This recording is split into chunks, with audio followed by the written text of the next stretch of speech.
Chapter 911. Zhang Xiaobao and Wang Wan chatted as if nothing had happened, but some people were filled with worry. Takeshita Junichiro's hired men had succeeded. They had succeeded a little too easily, making Takeshita Junichiro almost unable to believe it. When he hired them, he didn't have much hope.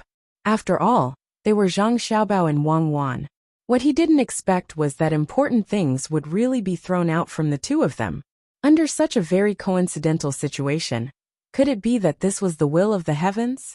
For a moment, Takeshita Junichiro couldn't figure out why Zhang Xiaobao and Wang Wan had things thrown at them.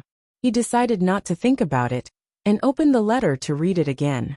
There weren't many words in the letter, and the things written weren't very specific. It was just a general framework, but it was this framework that made Takeshita Junichiro feel the pressure and the great Tang's attitude toward Japan. There were only 3 points written in the letter. The first point was that Silla wasn't strong at the moment and could be supported and cooperated with. Japan was too far away from the great Tang and needed to be vigilant. Therefore, the steam engine ships and gunships had to be rented to Silla at the same price, so that Silla would have an advantage when clashing with Japan at sea. The second point was that they had to send people to a newly discovered iron mine overseas as soon as possible. That iron mine could be refined into better steel that could be used to make more advanced weapons. The third point was to use the tourism industry to open up the Silla market and establish a long-term tourism bureau in Silla to help the people of Silla obtain more livelihood goods. It would be more convenient for them to use Silla's geographical location to attack Japan in the future. There were only 3 points, and even fewer words were actually written, but the meaning was very clear. There were no more specific steps involved, but even so, it made Takeshita Junichiro's heart unable to calm down. So there's a place overseas that can produce better iron mines. So they want to use tourism to help Silla develop the market. So they've always disliked Japan and treated Japan as an enemy. Takeshita Junichiro summarized the series of events. A gust of wind blew, causing the closed window to creak. Takeshita Junichiro, who was worried about being discovered, was shocked. Seeing that the window was still closed, he heaved a sigh of relief. After a moment of hesitation, he tore off the paper in his hand bit by bit and slowly put it into his mouth, chewing and swallowing. When the last piece of paper was eaten, Takeshita Junichiro stuck out his tongue that was dyed black and licked around his lips. No, we can't let them succeed. The steam engine and the gunships are Japan's, and so are the mines overseas. We have to think of a way to make the great Tang change its mind. Sigh. After muttering to himself for a while, Takeshita Junichiro sighed and felt a little regretful. Back then, Zhang Xiaobao had happily agreed to rent the steam engine ship and the gunship to Japan while he and the others were drinking. He had considered too much and was afraid that he would be deceived. In the end, he had delayed until now. Could it be because of this that Zhang Xiaobao was preparing to support another country? Takeshita Junichiro took a deep breath, stood up, and opened the window again. The wind blowing in his face made him feel much more energetic. He looked up at the sun hanging in the sky, turned around, and walked out of the room, heading for the place where the telegram was sent. With a ticking sound, a letter from home was sent out by Takeshita Junichiro. The letter was not written smoothly, and there were some parts where the words did not convey the meaning. The person who sent the telegram did not ask any questions, and typed it out word for word. When the last word stopped, Takeshita Junichiro, who was beside him, felt his heart settle down. At the same time, he could not help but sigh. The new invention of the telegram was indeed very convenient. Not only did it make it convenient for the great Tang's various officials to send messages in a timely manner, it also made it convenient for him. Although he understood that the telegram sent by someone like him would definitely be received by the other side. So what? Could it be that they could decipher his secret message? That would require a whole set of books. How could the great Tang know which book he used to translate the message when he contacted them? Decipher it? It would tire them to death. Takeshita Junichiro thought. Suddenly, an idea flashed through his mind. Decipher it. Perhaps the great Tang doesn't need to add another layer of code when transmitting information, right? If that's the case, Wouldn't I be able to obtain more information on the Great Tang if I get a telegram machine? Takeshita Junichiro's eyes lit up as though he had found a new path. However, he soon became depressed. Where could he get a telegram machine? Any place with a telegram machine would definitely be heavily guarded. I can't get one. No matter how much money I spend, I can't get one. The Great Tang will not relax its control in this area. Telegram. To think that there is such a thing that can transmit information so quickly. The heavens are really blind. Then, can I get someone to steal a copy of the production method of the telegram machine? Takeshita Junichiro muttered to himself as he left the telegram machine. Suddenly, he thought of the organization that he had hired. Since they could steal information from Zhang Xiaobao, it shouldn't be difficult for them to steal a copy of the production method, right? With this idea in mind, Takeshita Junichiro quickened his pace. When he reached a fork in the road, he turned towards the south. After passing by 2 more forks, he changed his direction again. After changing his direction a few more times, he finally arrived in front of a shop. The shop's signboard indicated that this was a shop that sold the 4 treasures of the study. Takeshita Junichiro looked around. Seeing that no one was following him, he walked in casually. He didn't go to the seller to talk to him first. Instead, he started looking around. On the left side of the door, there was a row of shelves. There was an ink slab placed at intervals on the shelves. He walked step by step, looking at the ink slab one by one. When he saw the 12th ink slab, Takeshita Junichiro stopped and twisted the ink slab in front of him to change its direction. He then turned around and asked, "How much is this ink slab used to carve the mountain fox?" 60 copper coins. The person standing behind the counter glanced at the ink slab and said a number. Based on the carving skills and the quality of the ink slab, 60 copper coins wasn't expensive. In fact, it was shockingly cheap. If one really wanted to buy it, they would feel that they had gotten a bargain. However, Takeshita Junichiro didn't look happy at all. This was because the number wasn't right. The other party should have replied, "This isn't a mountain fox ink slab. It's a mountain fox ink slab. It's smarter than a mountain fox." Then Takeshita Junichiro would have continued, "Can a mountain fox enter Chang'an?" The other party would have replied, "Omnipotent."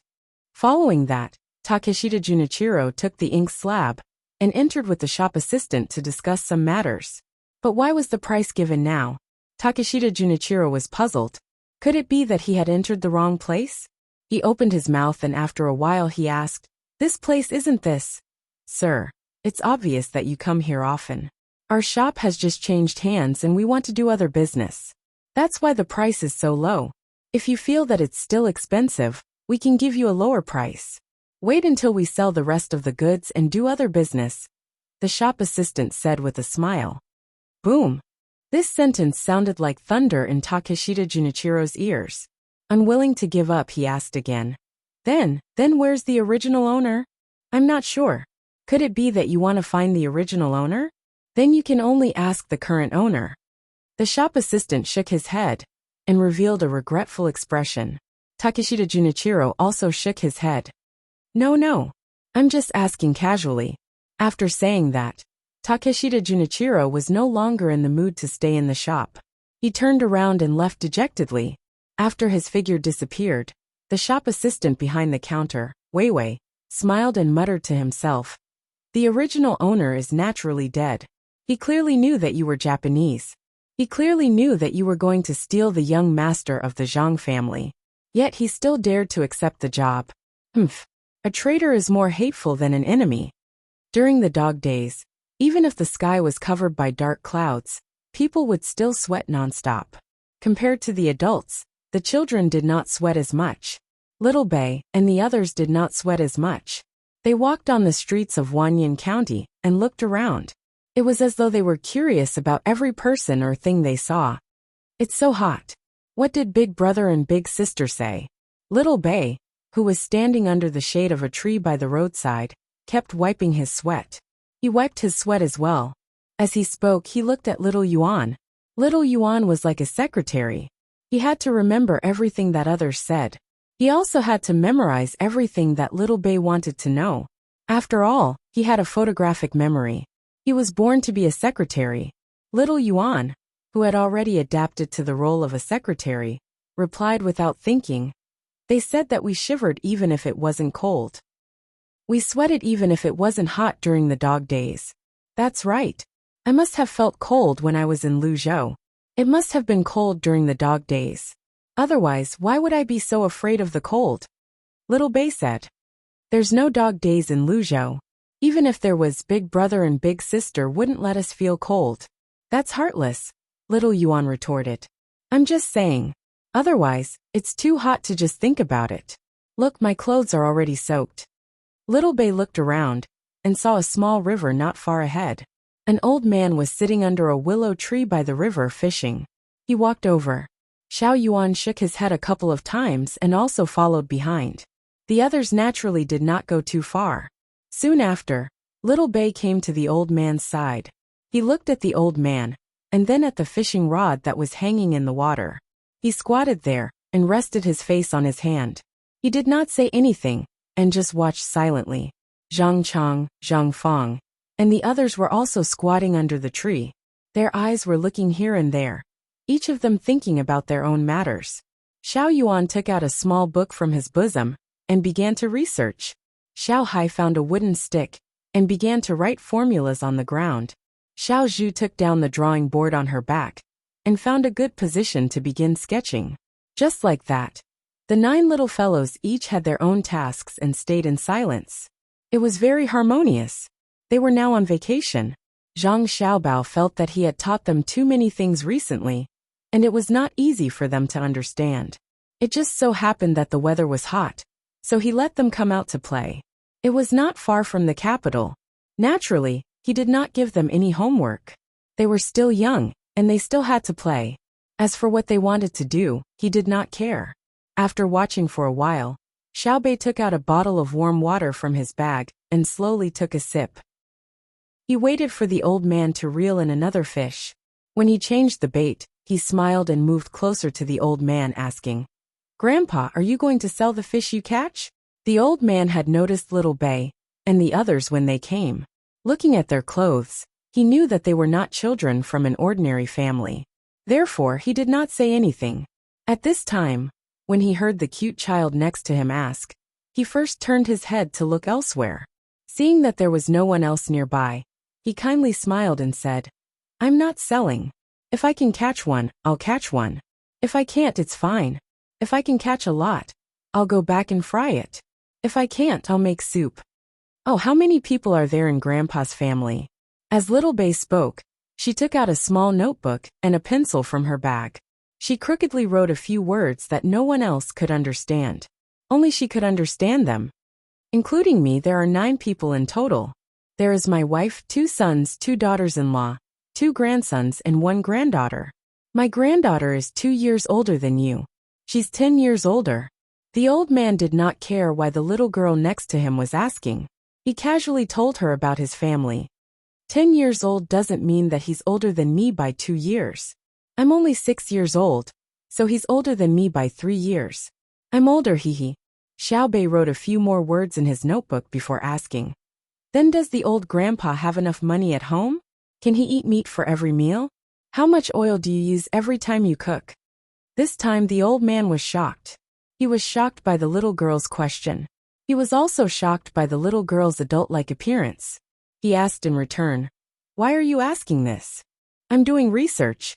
It's the holidays, so I came out to stay for a month. When I go back, if someone asks, I want to talk about what I did. How good is the life of the commoners? How good is it? How many families can't eat meat?" Little Bei tried her best to imitate the way adults spoke. She spoke too fast and could not keep up with her train of thought. Naturally, she was a little lacking in vocabulary. The old man stared blankly for a moment. He could hear something different from the words of the little girl beside him. That was the word common people. Normally, when people spoke, they wouldn't say common people when talking about themselves. Unless this little girl often heard such words and learned them. In other words, she was born in an official's family. The old man could not help but turn his head to look in another direction. He did not believe that the child of an official's family would come out to play without an adult. It was not like they were commoners like him. A child could run around in the village, With this look, he really saw something different. On the road behind them, at a place that was neither far nor near, there was a peddler carrying a pole and selling goods. Around the peddler stood a few people who seemed to want to buy something. There were adults and children. The children were all in their teens. If there were only adults, it would not be a big deal. However, those children were not seen in the village before. It should have looked natural, but instead it looked unnatural. The old man turned his head and looked at the little girl next to him. He asked, "Then the people behind you are protecting you?" No, the adults are not protecting us. And the little ones are not guards who have been trained for us since we were young. Little Bay first let out a cry of surprise. Then, she repeatedly waved her hands and explained very clearly, "Yes, I don't think so either." The old man nodded in agreement. Little Bay revealed a happy expression. Little Yuan, who was beside her, stopped flipping through the book and looked up at Little Bay. He sighed helplessly. This stupid future wife of his always thought that she was very smart. How worrying. The old man guessed the little girl's identity. The old man could roughly guess the identity of the little girl beside her. But he didn't expose her. He began to answer the previous question. There's only one person in my family. The 3 kids are all studying in school. My eldest grandson is okay, but my second grandson is stupid. He can't learn and always ranks at the back of the line during the exam. The best one is the youngest girl. She has been the first 4 times in a row. Just the prizes she has won are not few. Look at this fishing rod of mine. It was exchanged with her points. If you want to eat meat for every meal, you have to see what kind of meat you eat. If you can't afford to eat beef or mutton, you can change it to pork or chicken. You will get sick of it if you eat it all the time. It's fine to have meat once a day. Save more money for my grandson's wife when he grows up. We don't lack oil either. Meat oil and vegetable oil are placed there. You can eat whatever you want. Clothes. Slow down. I can't remember. Little Yuan, come here. Little Bay's hand speed obviously could not keep up with the old man's speaking speed. She was so anxious that she broke out in a sweat. In the end, she simply gave up and waved at Little Yuan. Little Yuan also had her own matters to attend to. She pretended not to hear and continued reading. Big brother Yuan, I can't remember. Little Bay had no choice but to act coquettishly.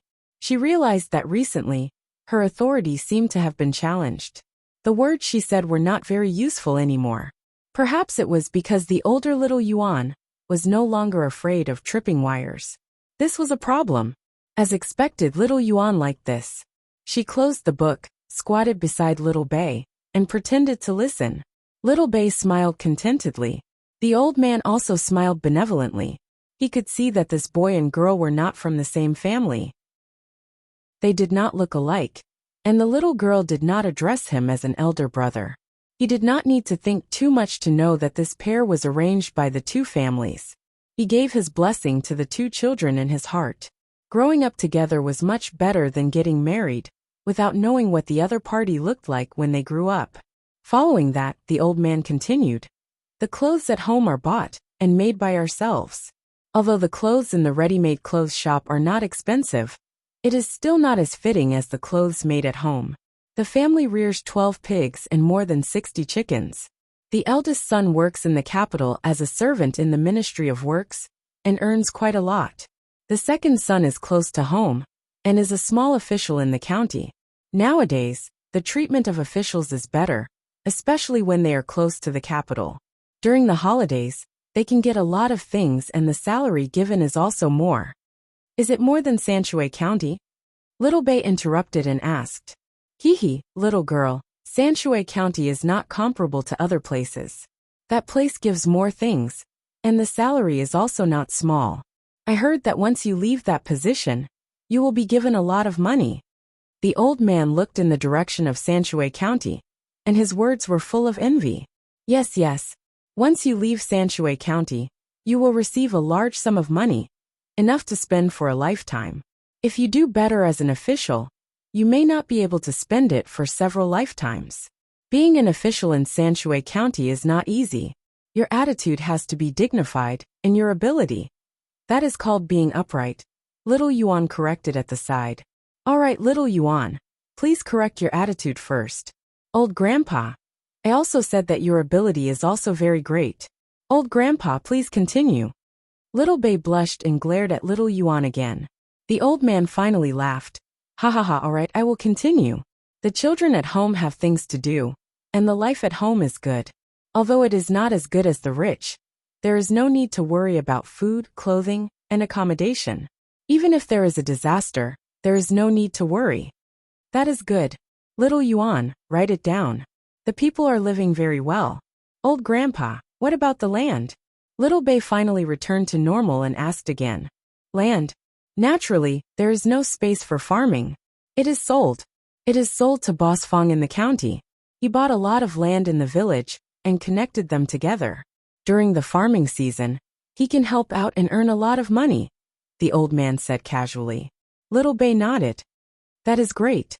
He can earn more money. When your grandson grows up, he will also earn a lot of money. Then he can build a house and get married. There is no need for them to earn. When they are of age, the family will prepare it for them. The old man also thought of the future, and the smile on his face became wider. Ah, why do the family have to prepare it for them? Isn't it better to let them earn it themselves? Isn't that right, little Yuan? When we grow up, I will also earn more money, and you will also earn more money. With the two of us together, we will be like brother and sister, covering Chang'an for 10 consecutive days. Little Bei was very puzzled. He blinked and looked at little Yuan. Didn't you say that you won't marry me? Little Yuan asked. All right. Then there is nothing for you to do. Little Bei then remembered that he had to use this to threaten little Yuan. The old man listened to the two children's words and laughed. As he laughed, he suddenly realized something and stood up in shock. He sized up little Bei and the others and no longer looked as calm as before. He asked with a trembling voice, You are the children of the Zhang family and Wang family in Sanshui County?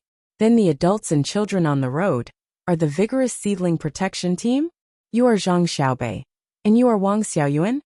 Ah, old grandpa, do you know how to calculate? Little Bei was even more shocked than the old man. He opened his big cute eyes and looked at the old man, hoping to confirm his guess. Little Yuan covered his face with both hands, looking like he did not dare to look at anyone. Don't you know what you just said? I really can't marry you. You are too stupid. Don't you dare. When I go back, I will tell my brother and sister that you bullied me. Little Bei was unwilling. Listening to the words of the two, the old man took a few deep breaths, gritted his teeth and sat down again. He had already confirmed the identity of the children next to him. No wonder they spoke differently from children of the same age. They were the children of the Zhang family and Wang family. How could ordinary people compare with them? Little Hai stopped working on his formula at this time. He stood up and rubbed his feet on the ground to erase the traces of calculation just now. He asked the old man, Old Grandpa, are you going to talk about the local officials? The old man was stunned at first, then understood. He waved his hand and said, No, although the local officials are not as good as those in Sanshui County, they are not bad. They are close to the capital. The officials dare not do anything wrong, let alone bully us. Oh, they bully the people. The old man did not feel that Little Hai's question was abrupt. The identity of the 9 children of the Zhang family and Wang family had long been spread among the people. Although they were young, their authority was not bad at all. It was said that in the whole Tang Empire, except for the current emperor, there was no official that they could not impeach. Regardless of right or wrong, even if they were innocent, they had to make some mistakes. Fortunately, the 9 children did not make any mistakes when they impeached people. Although they were 9 children, for the officials of the Tang Empire, they were like the king of hell. Wherever they went, it was not an exaggeration to say that they turned the world upside down. You really didn't? Xiaobei asked again. No, even if there are some small mistakes, it doesn't matter. If this is really done, who knows what will happen next? The old man was scared now. He was really afraid that these children would make trouble for Wanyin County again. We are not impeaching. We are just here to play. We are really not impeaching. Old Grandpa, don't worry. Little Bei also knew the power of the 9 of them. Just like what his brother said, no matter where the 9 of them went, they would immediately be regarded as a bomb with great power. The old man let out a long breath and continued to talk to little Bei about life, but he was no longer as casual as before. That night, little Bei and the others sent a telegram to the capital. It was a very long telegram, and it was not as concise as other people's telegrams. The person who sent them the telegram even copied their spoken language. The 9 children thought that this was a very ordinary telegram, but they had no idea that Zhang Xiaobao and Wang Wan had been worrying for half a night. Little Bei and the others sent a telegram. Wang Wan said to Zhang Xiaobao after dinner, "I know. This is troublesome." Zhang Xiaobao nodded. "That's right. The annexation of land is getting more and more intense. This was originally a situation, but now it is different from history. Everything is covered up by the increasing prosperity of the common people. When the common people can obtain survival resources from other sources, the importance of land has weakened. This is not a good sign." Wang Wan was worried. She did not want the land of the great Tang to become like this, but she was powerless to stop it. Not even Zhang Xiaobao's status and administration could suppress it. Zhang Xiaobao's brow furrowed, then relaxed, furrowed again and relaxed again. In the end he calmed down. In truth, this is an inevitable trend. Under the rules of profit, concentrating resources will always be more in line with the progress of the times than spreading them out. What I'm worried about now is that once the annexation of land is completed and the land is concentrated in the hands of a few people, will the ratio of grain crops to cash crops become unreasonable? If oil becomes expensive, everyone will plant soybeans and rapeseed. Then who will plant rice and wheat? Once the same things are planted, the merchants will make more money, and the common people will find that the things they need are more expensive. Then the currency of the Great Tang will depreciate. Grain will become expensive, and so will feed. As the cost increases, the price of meat will also increase. Troublesome, truly troublesome. Zhang Xiaobao did not look at the issue of land annexation alone. In fact, what he was afraid of was not the concentration of land and a portion of people controlling the price of grain in the Great Tang. What he was afraid of was the conflict during the planting process. If the things planted did not change, only the price would be controlled. It was very simple. He would increase the agricultural tax and use this money to subsidize the common people. He would increase the tax at the planting stage and the first stage of the selling stage, and subsidize the sales stage. This way the price would be stable. He was worried that everyone would find something profitable at the same time and plant it together. This would lead to a problem of polarization. Some would lose money, while others would lose money. Wang Wan stood up, found a tea set, and began to brew kung fu tea.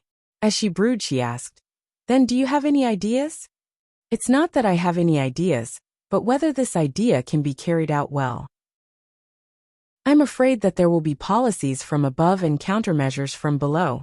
Zhang Xiaobao had many ideas. He knew that not only him, but also him and Wang Wan back then. Any person with some basic skills would be able to think of a solution, but who would carry it out was the most important. Wang Wan's hands were still as gentle as ever. She looked up at Zhang Xiaobao and said with a smile, "Xiaobao, don't forget that this is the era of the empire. Let's not talk about the disadvantages of the era of the empire first. Let's talk about the benefits. If the emperor wants his subject to die, the subject has no choice but to die. Whoever doesn't carry it out will die." Yes, the era of the empire. This is the first time I've found that the era of the empire is good. Then it's easy to do. One is to increase the speed of information transmission. This can be done through newspapers. Now that there are telegrams, news can be transmitted to various places at any time.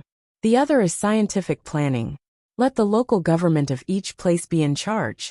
They have to immediately transmit the local land planting situation to the capital.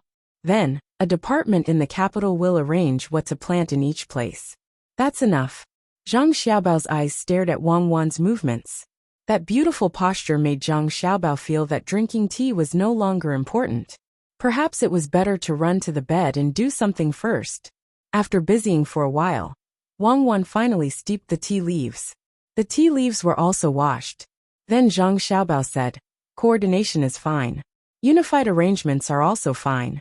But is the evaluation of the officials linked to the economy, or the degree to which they carry out orders? If it's linked to the degree to which they carry out orders, then many places can clearly increase their income by planting other crops. But they have to follow the rules of the capital and only plant food crops. Then, the income will decrease. If it's linked to the economy, what do you think the officials will do? There are so many problems. The relationship between politics and economy has to be considered. Human nature. I've never believed in communism. What was it called at that time? Oh right, it was called distribution according to needs. I don't understand how it can be distributed according to needs. Living materials can be distributed according to needs. Can men and women be distributed according to needs? Can love also be distributed according to needs? Can anyone casually like a member of the opposite sex? There's no need to choose. When a male sees a female, there's no difference in the spiritual realm. Then in the entire world only one person's thoughts are enough. The others don't need to have personalities and thoughts. If there are interests, there will be disputes. So I can't solve this problem. If I have to say a solution, it's that long separation leads to union. Who said this sentence? It's really too classic. Zhang Xiaobao conducted a psychological analysis of himself, but in the end, he couldn't do anything. Wang Wan poured the tea, smiled sweetly at Zhang Xiaobao, and said, "You're talking about a novel author, the one who wrote the Romance of the Three Kingdoms. Do you feel very moved that an author has such a deep philosophical realm?" Yes, it's true. There's also a sentence called, "Knowing the affairs of the world is knowledge. Practicing human nature is writing." This is also not bad. Zhang Xiaobao nodded in agreement. That's practicing human nature is writing. I still think practicing human nature is better. Ping Sui can match. You mean you won't continue to care about it? You want to go with the flow? Wang Wan pushed the tea bowl in front of Zhang Xiaobao and asked, "Who said that? At least I can influence it. In fact, everything has to be done according to the law of development. Even if what we estimate happens, how can we know that it will be wrong in the long run? Maybe the development will be even more powerful." Zhang Xiaobao held the tea bowl with both hands, but he didn't drink. His eyes were looking in a direction, and he said in a daze. Wang Wan blew, took a small sip, and asked, "Then what do you have in mind?" It's very simple. Improve productivity, which is production technology. If 1 mu of land can produce 1 million caddies of grain a year, then it's not a problem to plant anything else. If 1 mu of land can produce 10 million caddies of cotton, do you think there will be a problem of not being able to sell it? The rest of the land will naturally become a garden. Right now we can't reach the level I said, but I can expand. The place we are in is called the Eurasian continent. Do you know how big it is? Let's occupy it all. And when the time comes, we can plant as much as we can. I don't believe there will be a lack of food crops.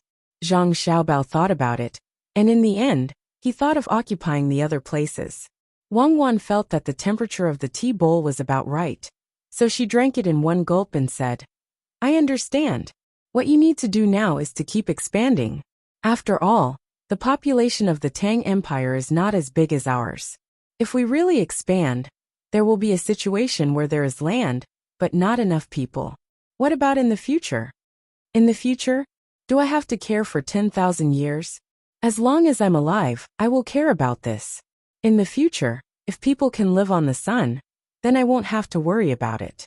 While there are no more problems on the other places on Earth, we will occupy them. This will save us the trouble of using them as raw material bases. We can directly own them without political or military means. Then we will wait for the whole world to be unified, then split into smaller countries. We will continue to fight and unite again. If you throw an atomic bomb at me, I will throw a hydrogen bomb at you. In the end, the world will be gone, and new life will begin." Zhang Xiaobao also drank the tea in one gulp, and pushed the tea bowl back to Wang Wan. Wang Wan poured another 2 bowls. "Xiaobao, are you telling me a science fiction story? I am asking, what should we do now? Should we stop the annexation of the land, or find another way out?" "Oh okay, I will say. What we need to do now is to transfer the possible losses to other countries, starting with Japan." Zhang Xiaobao said seriously, "Starting with Japan, It really started with Japan. After Takeshita Junichiro sent out the telegram, it did not take long for him to get a good night's sleep. At noon the next day, he received a telegram from the coastal area, from the Four Seas Academy's Department of Japanese International Students. Now, Japan no longer dared to not make decisions, and the power continued to be in the hands of a certain person. Takeshita Junichiro had more power in his hands, but he definitely could not easily decide the strategy of the entire Japan. This was because the people in Japan had already discovered that no one could win when facing Zhang Xiaobao. The content of the telegram was very simple. After it was translated with a code, it supported Takeshita Junichiro's judgment and planned to find a way to rent steam engine ships and gunboats, forming a military advantage over the people of Silla at sea. At the same time, they could also avoid the pirates that appeared out of nowhere. Takeshita Junichiro was very happy when he saw it, but he was also a little depressed because his second proposal was not approved. His second proposal was to create a few tourist attractions in Japan, and then send ships to pick up people from Great Tang who were willing to go there. The first few trips would be free, and the travel fees would be waived. After arriving in Japan, all other expenses would also be waived. When they left, they would even receive a precious gift. After a few batches of people went there, they believed that with their publicity, more people would be willing to travel to Japan in the future. At that time, they would start to charge a small fee and gradually increase it. Not only would it strengthen the relationship with Great Tang, but it would also increase the income of Japan. In the end, this proposal was rejected. The reason for the rejection was that Great Tang already had many good tourist attractions. The people of Great Tang had not even finished touring the Great Tang's territory. So how could they go to Japan? What if there was danger? This bunch of short-sighted people, what do they know? Can't they go to Japan if they don't finish touring the Great Tang's territory? The people from Jiangnandong Province and Shanandong Province would take much less time to reach Japan than the people from Ryangja Province? Let's see what you all say when a large number of tourist groups start to appear in Silla. Takeshita Junichiro hurried to his place with the letter in his hand. After closing the door and windows, he cursed angrily. Before Takeshita Junichiro could think of a way to convince the people from the Four Seas Academy to support his plan, knocking sounds came from the door. 3 long knocks, 2 short knocks, and 1 long knocks. It was very rhythmic. Takeshita Junichiro was happy at first. Then he straightened his clothes and changed his expression. He came to the door and asked, "Who is it?" "It's me." A familiar voice came from outside. Takeshita Junichiro felt relieved. He opened the door and saw Yamamoto and Yamamoto standing outside. He poked his head out and looked around. Seeing that no one was paying attention, he let the two in. Takeshita Junichiro had to be careful. Even if the secret signal was correct, he had to maintain sufficient vigilance. Otherwise, if he said something wrong, it would be easy for the whole of Japan to suffer. Yamamoto could understand. After sitting down, he lowered his voice and said to Takeshita Junichiro, "Takeshita-kun, Yamamoto and I both know of your plan." "Very good. It's the people from the Four Seas Academy who are scared.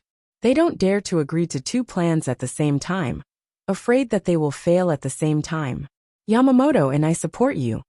Takeshita Junichiro quickly stood up and bowed. He said excitedly, "Then is there a way to realize the second plan? The people in the Tang Empire are very rich now, and the foundation of the Tang Empire is very advanced. What if there are technicians among the tourists who feel that our place is better and decide to stay?" Yamamoto and Yamamoto had come today for another matter. Their support for Takeshita Junichiro was just lip service. However, after hearing Takeshita Junichiro's words, they realized that it was really a good idea. The two of them looked at each other and nodded. Yamamoto said, "Takeshita-kun, it's as you said. Yamamoto and I will think of a way to convince our people in the Four Seas Academy. There's actually a very important matter today." Takeshita Junichiro did not interrupt. He made a gesture of listening. Chapter 9:12. There were still 10 days before the autumn imperial examination, and the number of people in the capital increased. Most of the people who did not pass the spring imperial examination did not return. They continued to stay in the capital, looking for connections and interacting with their peers. The imperial examination was not only about one's writing during the examination, but also one's reputation and the recommendations of others.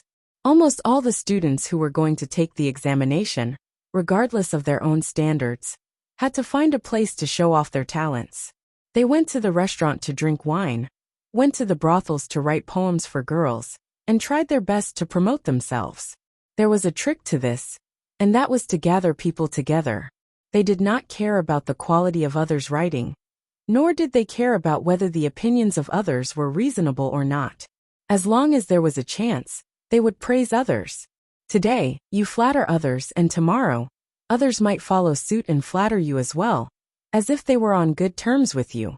Thus, there were many poems in the capital that were unanimously praised by others. However, there were very few girls who sang them. Some girls were better than the students, and did not bother to sing them. This atmosphere had been around for a long time. In the past, the people did not have much knowledge, so when they heard others praise them, they would follow. However, it was a little different now. Those who had children at home were in schools. Most people did not know what the schools in distant places were like. Perhaps they taught the laws of the great Tang and poetry. However, the schools around the capital rarely taught children to write poems. The schools in this area learned from the schools of Sanshui County and Wuxia County. When the children entered the school, they first learned nursery rhymes. They did not need to recognize words, as long as they could memorize them. Usually, the rules of the school were written into the nursery rhymes, so that the children would have some discipline. Then they learned pinyin, which was different from the pinyin that Zhang Xiaobao and Wang Wan learned back then. This was because the pronunciation of the words now was different from the pronunciation of the words back then. The children could not be as proficient in many languages as the two of them, so the best way was to learn area's pronunciation. How to pronounce area in area. The child would spell the sound accordingly. There were still 26 letters, and there was no sound that could not be spelled when combined. In this way, the teachers who used to say area would not object. After all, it was the Mandarin of the Tang Empire. At the same time, the learning speed was also faster. They did not need to use the pronunciation of other words when reading a word. The children spent most of their time in the early stages of school learning how to read. The efficiency was dozens of times higher than before. After learning a large number of words, the next thing they learned was to read essays. This essay was not written by a master. It was written by the children of Sanshui County's Zhangwang and Zhuangzi school. It was very simple. After 2 years, he began to read normal books, such as the Book of Songs, selected literary works, and so on. He didn't have to understand the meaning, as long as he could memorize it smoothly.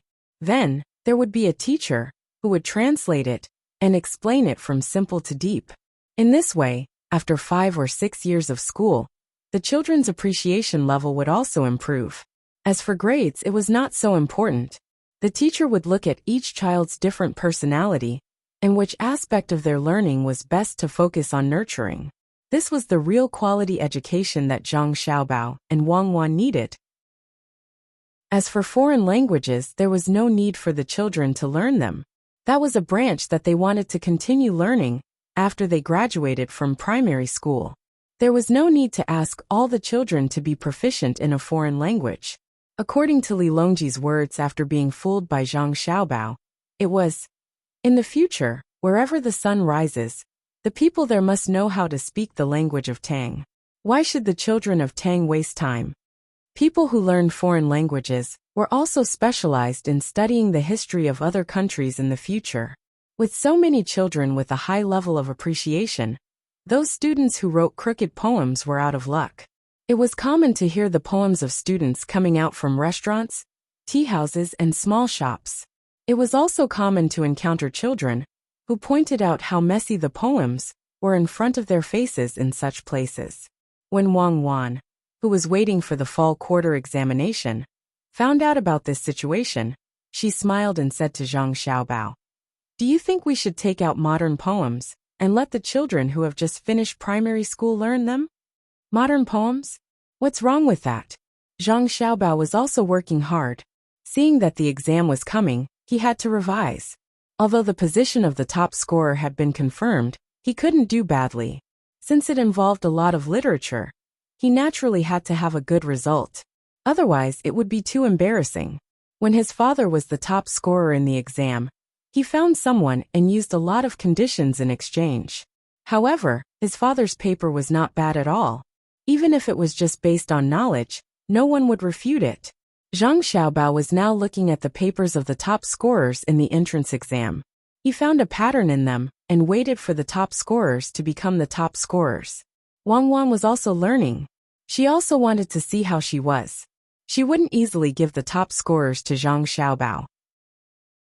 Although it was almost confirmed that Zhang Xiaobao was the top scorer in literature, and she was the top scorer in martial arts, she still wanted to create some trouble for Zhang Xiaobao and make Zhang Xiaobao feel pressured. Therefore, she was also reading. Looking at Zhang Xiaobao's blank expression, she said, "You don't even know modern poems. You want to be the top scorer in the exam? Wait for me to get the top scorers in both literature and martial arts. Can't you be the top scorer in the exam if you don't know modern poems? Is there such a thing in Tang now? Is there modern poems? What is modern poetry? Tell me." Zhang Xiaobao's eyes didn't leave the papers and directly replied to Wang Wan. Modern poems are poems written strictly according to the rules of poetry. It requires that there can't be any mistakes in the couplet and tautology. If tautology and tautology are tautology and tautology, you can't write tautology and tautology. For example, the first line of the 7 lines must be tautology and tautology, tautology and tautology. And that's not all. If there's no special situation, you have to follow. Zhang Xiaobao, are you listening to me? When Wang Wan was explaining to Zhang Xiaobao's head was looking at the papers bit by bit. His concentrated look made Wang Wan suspicious. Zhang Xiaobao was still nodding. Zhang Xiaobao. Ah, you say I'm listening. Zhang Xiaobao heard Wang Wan's voice become louder. He blankly raised his head and looked at Wang Wan. Wang Wan gritted her teeth. Zhang Xiaobao, I remember telling you before, right? Today you say you don't know. Are you playing dumb with me? Put away your narrow-mindedness. So what if I'm wasting time? Don't tell me you think you can learn a lot in this short period of time? Wang Wan finally understood. Zhang Xiaobao was looking at the papers with all his might. Then he would not be able to look at the papers. Seeing Zhang Xiaobao playing such a trick, Wang Wan did not know whether to laugh or cry. Zhang Xiaobao, who had been seen through, put down the papers embarrassedly. He smiled at Wang Wan and said, "Modern-style poetry is just like that. It's used to raise the status of students. According to what you said, many of Li Bai's poems are not qualified. There are also by Juyi's and Du Fu's.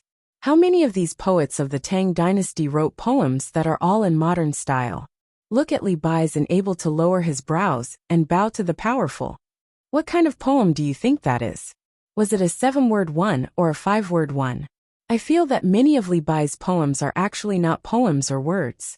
Oh, if there is a conclusion, I think they are words because someone composed music for them, right? But what we have now is still better than what we had back then. Back then, people would think that they could compose poems just by coming up with a few lines of words. Especially so for many writers, they had the nerve to show off their nonsensical works. Wang Wan saw that Zhang Xiaobao mentioned Li Bai, so she could not use modern-style poetry to criticize Zhang Xiaobao. She had to extend the topic. Zhang Xiaobao nodded and said, "Yes, that's right. Especially many officials, they did not do their jobs well and wrote rubbish to publish, and don't talk about the officials." Wang Wan saw that Zhang Xiaobao was going to point at the officials again. She quickly stopped him and said, "You just said Li Bai. What do you think Li Bai is doing now? I haven't seen him for a while. And Wang Wei, I miss him. Li Bai, isn't he in charge of the Ministry of Revenue? Just let him be. It's a much better position than the one he held in history. And he has real power. He should be grateful to me." Zhang Xiaobao still had some recollection of it. After saying this, he picked up the paper and continued reading. "I don't know if he can write so many poems. It's hard to choose." Wang Wan shook her head. She did not understand this problem, and also started to read. Li Bai was not in the capital at this time. He did not plan to take the imperial examination. If he really wanted to take the imperial examination, he would not be able to pass at all. Now he was sitting on the train, accompanied by the rumbling sound and the shaking of the carriage. He was heading to another place. Sitting opposite him was the other person that Wang Wan mentioned, Wang Wei. The two of them received a task to patrol the river situation in several places. Recently, some places in Tang had been raining heavily, and there was no sign of it stopping. In order to urge the local authorities to do their best, and at the same time to express the importance that the emperor attached to the water conservancy project, the capital sent several teams to take a look at places not far away. The rivers in the capital were more concentrated.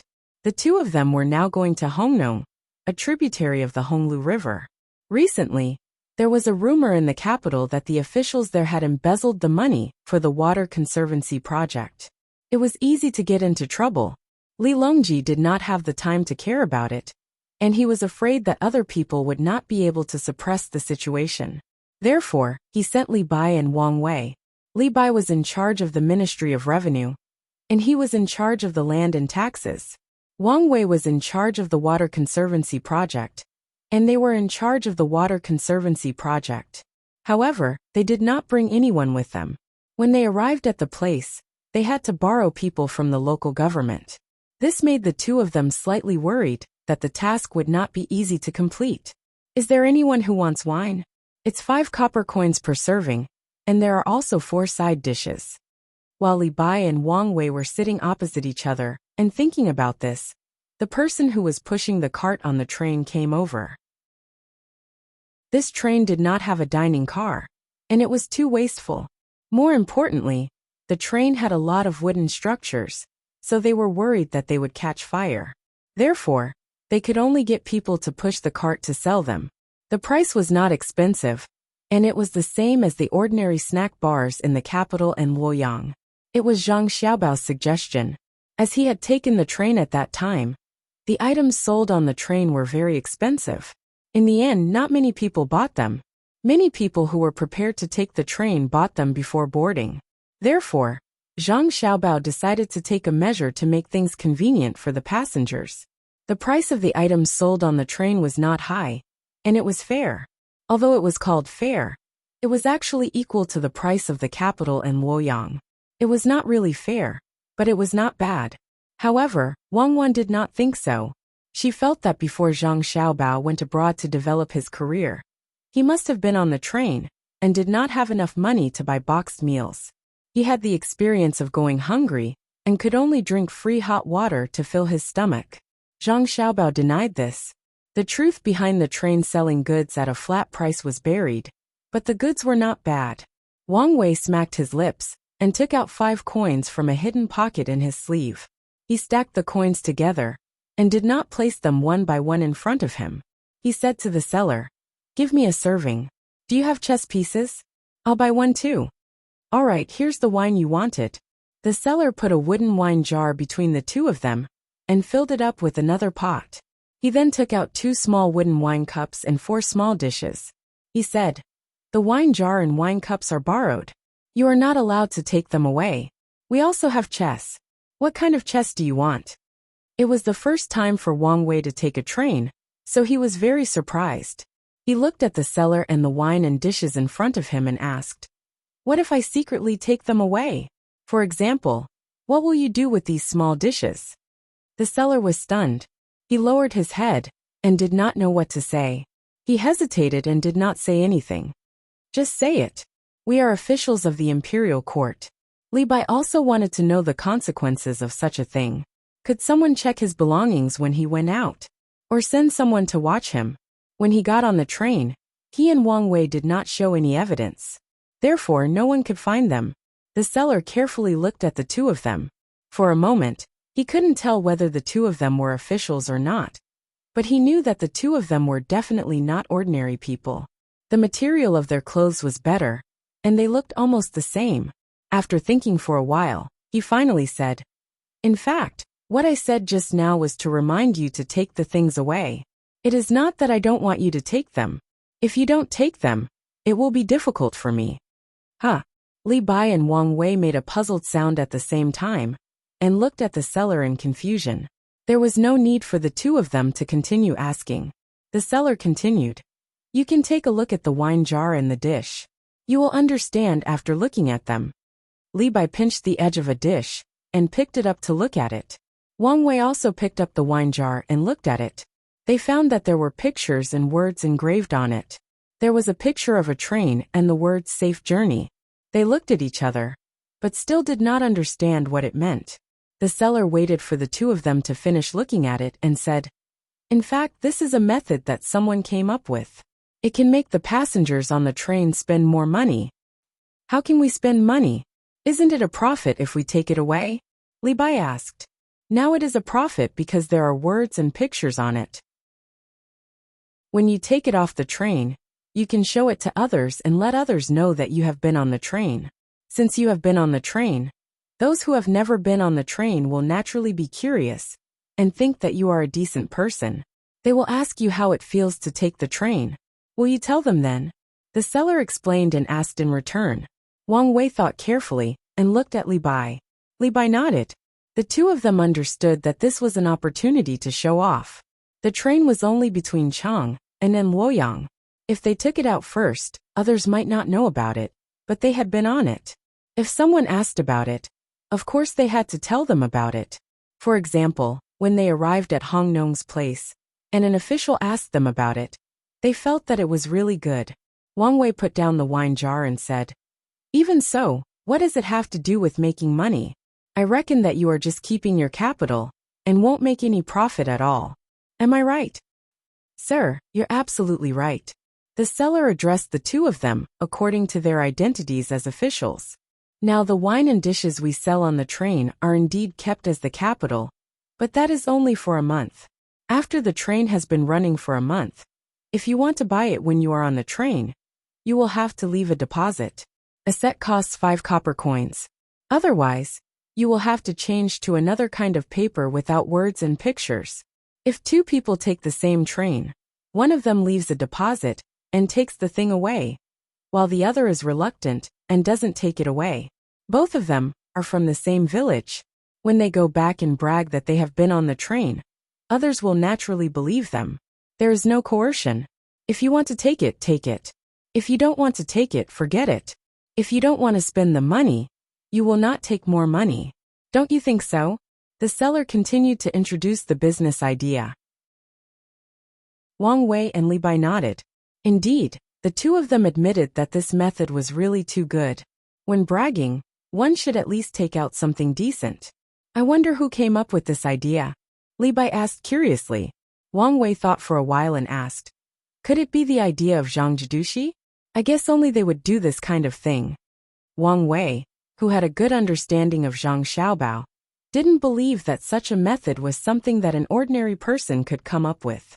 It was too bizarre. This was a special method of trading, and according to Zhang Xiaobao, it was called a marketing strategy. The seller nodded at first, then shook his head and said, it's not young Master Zhang's idea. Young Master Zhang is so busy, he doesn't have time to care about this. Besides, this new idea was just started today. Someone suggested it yesterday. In fact, this method was thought of by Xiaobei of the Zhang family. Yesterday, they took the train for a while. Today they went back. It seems that they are just sitting for fun. Yesterday when they were on the train, they told the person on our train. So we immediately asked someone to make a batch. Little Miss Xiaobei. Who? Oh, Xiaobei Zhang Xiaobei? Wang Wei was stunned for a moment and guessed who it was. At first he thought it was an adult, so he didn't expect it to be a child. After reading the name, he finally knew who it was and couldn't help but tremble. Li Bai's expression also changed slightly. Both he and Wang Wei knew Xiaobei's lethality. That child would rush to Hanyuan Palace Hall whenever the emperor and the ministers had important matters to discuss in the morning court. She would rush there twice, and 2 officials would be in trouble. She was clearly an official killer. No one dared to impeach her. She is really amazing, Wang Wei said again. What about chess? Is it free now? Li Bai looked at the cart. No, it is rented. There are Go Chinese chess and Gamoku. Even if you want to play Monopoly, there are also simple ones. The seller replied, give me a set of Chinese chess. 1 copper coin, 3 copper coins as deposit. Here is a printed chess record. Do you want it? 20 copper coins, 1 copy. The seller took out the Chinese chess, which was wooden and not worth 3 copper coins at all. He didn't forget to promote the chess record. 1 more serving of wine and dishes, please. I want a different dish. Wang Wei saw that there were more than 4 kinds of dishes in the cart, so he ordered another serving and took out the money to give to the seller. After the seller left, Wang Wei poured wine for Li Bai and said, "Brother Tai Bai, don't you think that the Zhang family and the Wang family are too amazing? How old is Xiaobei? She can think of such an amazing idea. Ah, I admire them, I really admire them." Li Bai picked up the wine cup and nodded. "It is extraordinary. After we finish eating, don't forget to take the food. If someone asks about it when we get there, we can leave it as a souvenir. Speaking of which, the train is really better than the carriage. It is faster, not just a little bit faster. If we take the carriage, it will take us 3 days to get there. And that is under the condition that the road is easy to walk on." Wang Wei felt the comfort of the train. He drank a cup of wine and took a bite of the food. He tasted it carefully and said, "I heard that His Majesty is going to build railways in all places of the Tang Empire. It will be difficult for him to send people away. Is it possible that he won't allow them to take the train? It may be a pleasure to wait all the way to Lingnan. It is very difficult to die on the way. Unfortunately, if we go to Hongnong, we won't be able to watch this year's autumn imperial examination. This year, Zhang Xiaobao and Wang Wan will take part in it. I can only come back and hear about it or ask someone to send a telegram. After all, it is better to see it with your own eyes." Li Bai felt uncomfortable when he thought of the imperial examination. He didn't take part in it, but Wang Wei did. He was even a jinshi. He always felt that there was a difference between their identities. When he thought of Zhang Xiaobao and Wang Wan taking part in it, he said, "Their positions have been decided. So what if I don't watch it? If I watch it, they won't be the top scorer. One will be the scholar, and the other will be the martial scholar." You can't say that. It is not wrong to say that it has been decided, but if it hasn't been decided, will they not be the top scorer if they take part in it? The purpose of the imperial examination is to select talents to govern the country. Who dares to say that they are better than them in this aspect? Wang Wei used a different way of thinking. He picked up the wine jar and poured wine for Li Bai again. Looking at the trees outside the window, he didn't say anything for a while. Li Bai also drank wine silently. He drank half a jar, because it was white wine. Although Li Bai always said that he drank a lot, he was also muddle-headed when he drank white wine. Therefore, both of them were slightly drunk. After drinking wine, Li Bai felt comfortable and relaxed. He asked Wang Wei, "Brother Majia, why do I always feel that something is wrong with Hongnong? Is it because you are too happy to take the train?" Wang Wei waved his hand and said, "I also feel that something is wrong. There must be something wrong there. Otherwise, the two of us wouldn't be sent there at the same time. Maybe there will be a group of people there to be dealt with. Nowadays, the officials want to take risks when they have the chance. They don't care about the lives of the people." Wang Wei's feeling was similar to Li Bai's. At the same time, he was very dissatisfied with some of the officials there. Of course, he had not seen the officials at the time of Zhang Xiaobao and Wang Wan. If he had seen them, he would find that the officials of the Tang Empire were not bad. They could even be called excellent. At least they had a respectful heart. This was also the reason why Zhang Xiaobao tried his best to give others chances when he was in Sanshui County. The officials he met before were still afraid. They knew that they were wrong and took risks when they did things. They were not like the officials at the time of Wang Wan and him. They didn't even care about their face. They knew that they would harm the people, but they still did it calmly. Li Bai saw that Wang Wei was also worried. He put the food on his plate and didn't eat it. He frowned and asked, "Brother Majia, if that kind of thing really happens, what should we do? We don't have anyone around us who can help us. The imperial court sent us here, but they don't give us any help. Aren't they afraid that something will happen to us? Let's take one step at a time. When the time comes, we will go to Hongnong to find help. I hope everything will go well. I think it's better for us to come here in vain.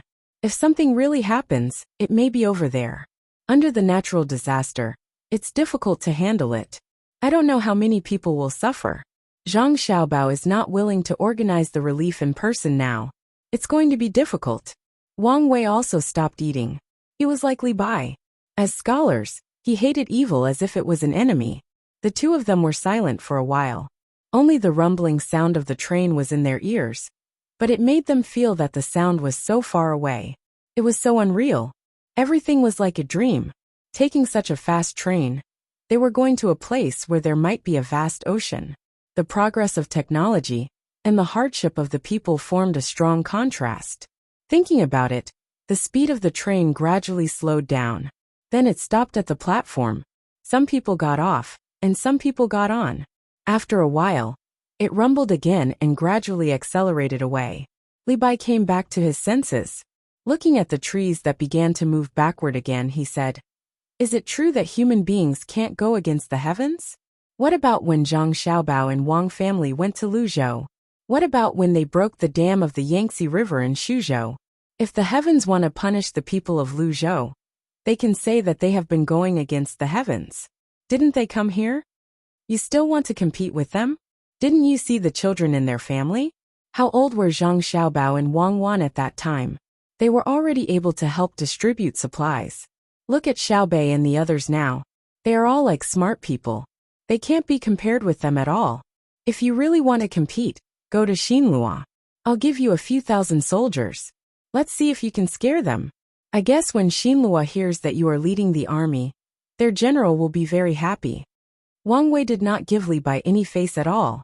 His words made Li Bai's face turn red. The two of them continued to eat. When they finished all the wine, they bought another jar and refilled the wine cups. Li Bai suddenly asked, "If the two of us don't go there, but send Zhang Xiaobao and Wang Wan to Hongnong, and no one follows them, will they be able to do it? What do you think? Is there a need to send the two of them? Just send Xiaobei and the others there. Even if Hongnong is fine, the local officials will be scared out of their wits. I'm asking you to send them there before they become famous." Li Bai set up a problem. Isn't it the same? Back then, they were not famous in Sword University. They learned extraordinary skills from the experts at home. It makes sense. If they go to Hongnong, what will they do? Come on, think about it. Maybe there's a way. As Wang Wei spoke, he suddenly had a new idea. He no longer put himself in the situation to think about the problem. Li Bai's eyes also lit up. He thought about it while eating. After a while he said, "I guess they will use money to bribe people. When they have no money, they will find a way to make money first. Brother Magia, do you know how to make money? I don't have much money with me." Wang Wei looked at Li Bai and nodded. Indeed, they may really do that. When we get there, we can send a telegram to Beijing to ask. I just don't understand why they don't send people to us. Wang Wei and Li Bai did not understand on the train, but Zhang Xiaobao and Wang Wan figured it out. The two of them chatted while learning. When they mentioned Li Bai, they asked someone to send a telegram to ask. They learned that Li Bai was going to Hongnong with Wang Wei, and did not bring anyone with him. Then they had a new topic. The two of them are together. It's very interesting. I don't know how many poems they can write along the way. I hope the bumpy train will not have too much impact on them. Zhang Xiaobao held a pen in his hand, and said while practicing calligraphy, "What bumpy? Bumpy is relative. I don't think they will feel bumpy. Compared to riding a carriage, riding a train is much more comfortable. Unless they have also been to our place, and experienced the bumpy train." Wang Wan stopped reading now. She took out the military map, and checked the situation of various places on it. Although she said that she wanted to compete with Zhang Xiaobao for the top scorer, Wang Wan knew that even if Zhang Xiaobao did not have his current status, she would not be able to get the top scorer if she took the exam with him. The current national situation was how to develop productivity and improve production technology. In this aspect, Zhang Xiaobao was better than her. Therefore, it was better to get the top scorer in martial arts. At that time, the two of them would be the top scorer in both civil and martial arts, and their statuses would be different. It would be more convenient for them to do things in the future. Therefore, she opened the military map. The so-called top scorer in martial arts was not based on who could fight. Fighting ability was one aspect. Now that there were guns, there was no need to look at how many people a general could defeat. Instead, it was based on accuracy. More importantly, the general's ability to command. If they were to compete, they would have to win beautifully. After looking at the map for a while, Wang Wan picked up a pen and wrote a few notes in the book beside her. Then she said, "What I am puzzled about is that since the imperial court sent the two of them, why didn't they send people? If the local officials are working together to do bad things, how are they going to investigate without manpower? To think that you are an official, how are they going to investigate without manpower? Of course, they will use money to bribe them. Li Longji definitely wants to see their abilities." Zhang Xiaobao held his breath and finished writing a word. He continued to write the next word. Wang Wan glared at Zhang Xiaobao in dissatisfaction. "What I want to know is Li Longji's goal. If I want to see their abilities, I won't look at them like this. If this is really the case, this is the worst aspect. Then tell me what's going on. I think Li Longji wants to see the attitude of the local officials towards the people sent by the higher-ups. If they don't get any useful information after arriving at Hongnong, what do you think Li Longji will think? As long as the two of them send a telegram to Li Longji about what happened in Hongnong, Li Longji will understand that the local officials don't care about the imperial court. Or maybe the local officials really did something bad and are afraid of being investigated. If you don't believe me, just watch. If Li Bai and the two of them really don't get anything, and the local defense is watertight, then the officials in Hongnong will be finished. No one likes things that can't be controlled."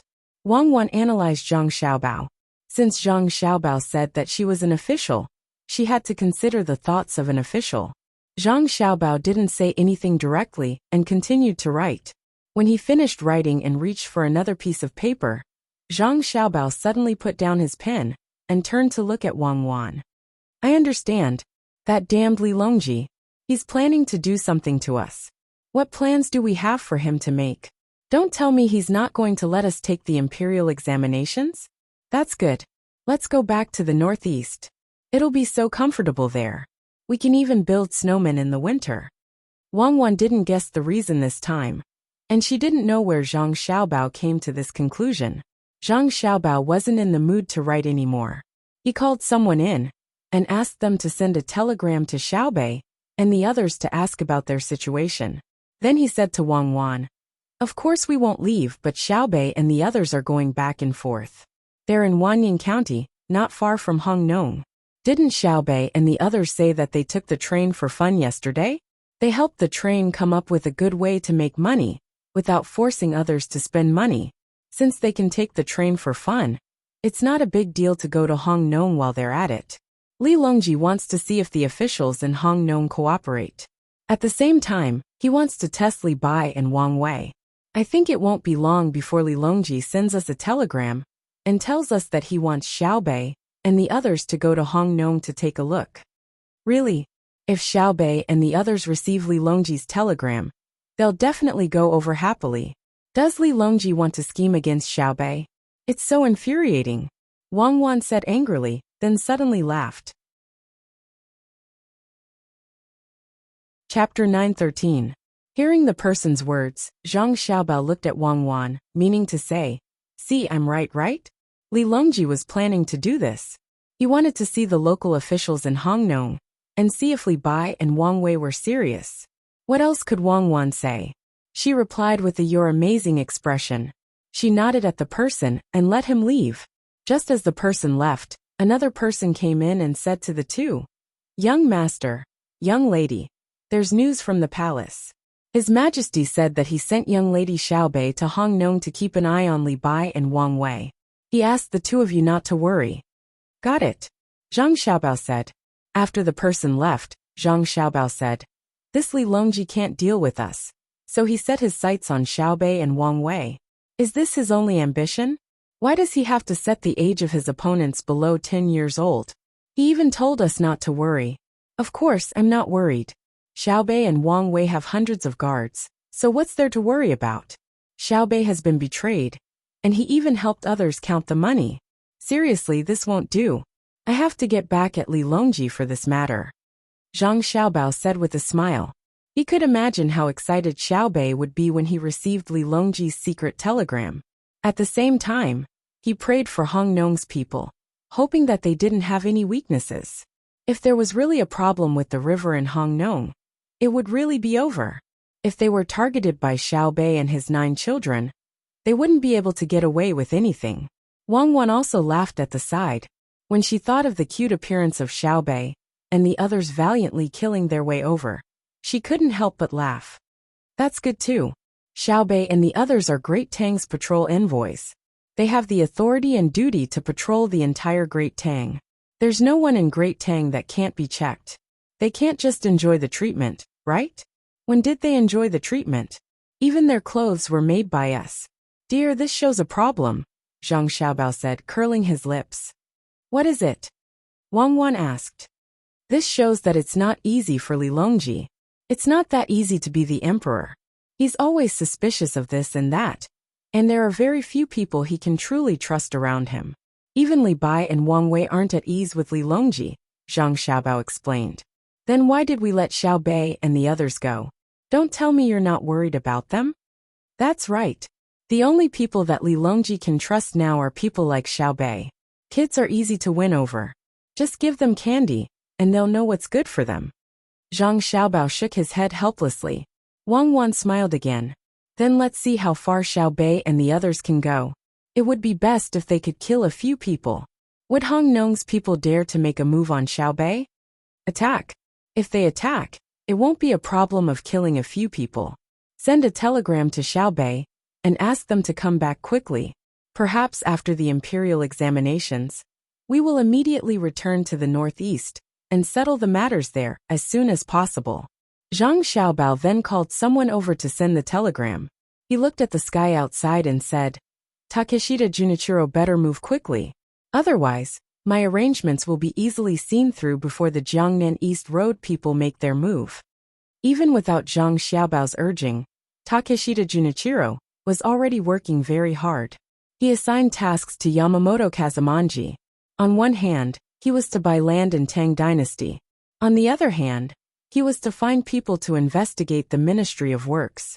Furthermore, he was to treat people from morning to night in order to sign the lease contract for the steam engine ship and the gunship. The lanterns were already lit. When it was almost midnight, Takeshita Junichiro, who had been busy the whole day, staggered back to his place. Treating a guest meant drinking wine. Drinking wine would naturally make one drunk. After a day of torment, Takeshita Junichiro tried his best not to eat the dishes during the meal. He only accompanied the guests to drink. After the meal, he would drink as much water as he could to dilute the wine in his stomach. Then, he would spit it out before drinking water. Despite all the work, Takeshita Junichiro, who had an empty stomach, did not feel hungry at all. When he returned to his room, he only felt that his throat was burning, and his head was heavy. His eyes also felt uncomfortable, as if something was burning them. No matter how much he spat out the wine, he would not be able to spit it out completely. Furthermore, he could not immediately go out and spit it out after taking a sip. I won't drink white wine tomorrow. I'll only drink rice wine.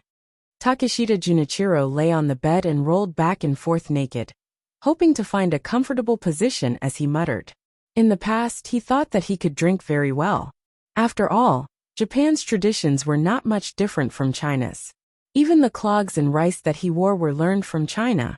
Therefore, Takeshita Junichiro also liked to drink when he was in Japan. However, Japan did not have such strong distilled wine as the Tang Empire. Now there was only sake, which was not on the same level at all. In the past, the officials of the Tang Empire drank rice wine and grape wine, but now they liked white wine. Takeshita Junichiro could not understand what was so good about hot wine. It was not like it had been stored for many years. The wine that he drank the most today was the one that had been stored for 3 years, and the price was not cheap. After muttering for a while, Takeshita Junichiro gritted his teeth and panted.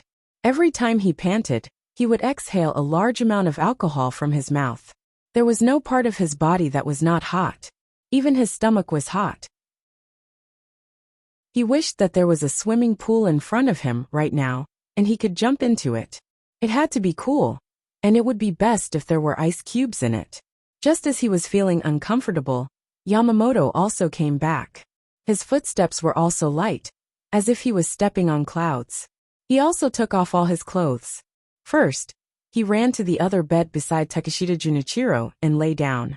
Feeling uncomfortable, he turned over to the floor and opened his mouth to breathe like Takeshita Junichiro.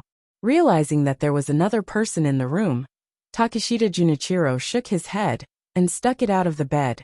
He looked at Yamamoto and asked, "You're back? Have you eaten?" "Yes, I've been eating all day. I've been eating nonstop."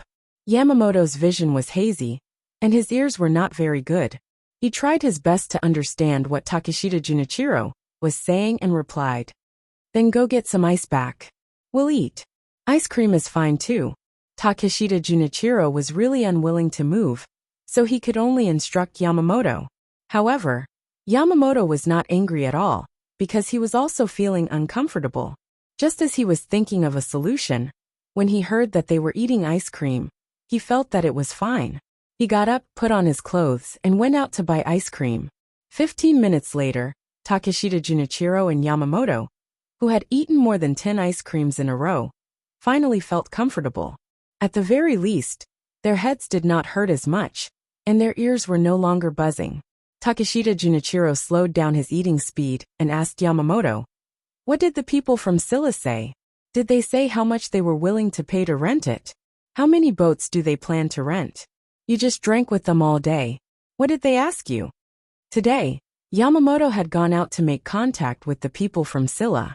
Since Japan also wanted to rent a boat, it was best to figure out Scylla's plans first, so that he could respond when the time came.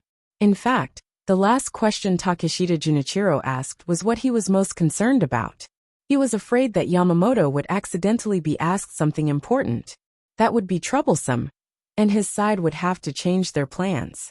Yamamoto tried his best to squeeze out a smile and said, "Don't worry. I didn't reveal any information to them. But they didn't reveal anything useful to me either. We just drank all day. We drank at the restaurant on the shore, drank while fishing by the river, and then drank again when we boarded a boat in the water. Later, we went to the 100 Fragrance Pavilion and found a few girls. We drank until I came back just now. We didn't eat any staple food." As Yamamoto spoke, he touched his stomach with his hand and realized that he didn't feel hungry, but his stomach was cold. There was a cold liquid surging up his throat with a hint of milk. He had bought cream ice cream. It cost 2 coins each. It was very expensive, but it was also very pure. Takeshita Junichiro nodded and said, "That won't do. That's not right. You still have to go and drink with them tomorrow. But when you drink, reveal some information to them. For example, we are buying land in Tang Dynasty and want to buy more land. That's the right thing to do." "Understood. When they hear that we want to buy a lot of land, they will think that we have given up on renting a boat. Then, they will lower their guard against us," Yamamoto agreed. The two of them ate a few more ice creams until their mouths and throats were numb. Only then did they stop. They resisted the urge to vomit and panted heavily again. At this time, Yamamoto returned. Compared to Yamamoto and Takeshita Junichiro, Yamamoto was much better. He also drank today, but he didn't drink with others. He drank by himself, and even found a few girls to accompany him. If he didn't need to come back at night to report the situation, he would directly stay at the girl's house. As soon as he returned, Yamamoto didn't wait for Takeshita Junichiro to ask. Yamamoto took the initiative to say, "I bought a lot of land today, and they are all around the capital. It's just that the price is a little high. I'll wait for it to increase in value in the future. I'll go and take a look tomorrow. Pay attention to the money you spend. Don't spend too much, or you won't be able to break even," Takeshita Junichiro warned. He knew what Yamamoto and Yamamoto were planning. When Yamamoto mentioned it yesterday, he was very puzzled as to why they wanted to buy land in Tang Dynasty. He only understood after Yamamoto and Yamamoto explained it. The reason was very simple. The grain seed production in Tang Dynasty was very high now, and a new crop had appeared. At first, it appeared in Bohai Road, but then it spread to many places in Tang Dynasty. Although the crop had not been planted by the people yet, It was still new. Moreover, the taste had been tasted in the most luxurious restaurant between the clouds and the water, and it was very good. Yamamoto and Yamamoto's plan was to steal the seeds of Tang dynasty. Now, some seeds could be found in the fields, but the new ones might not be the same. It was possible that some of the Tang dynasty's officials would plant them first and strengthen the security measures, not giving them a chance.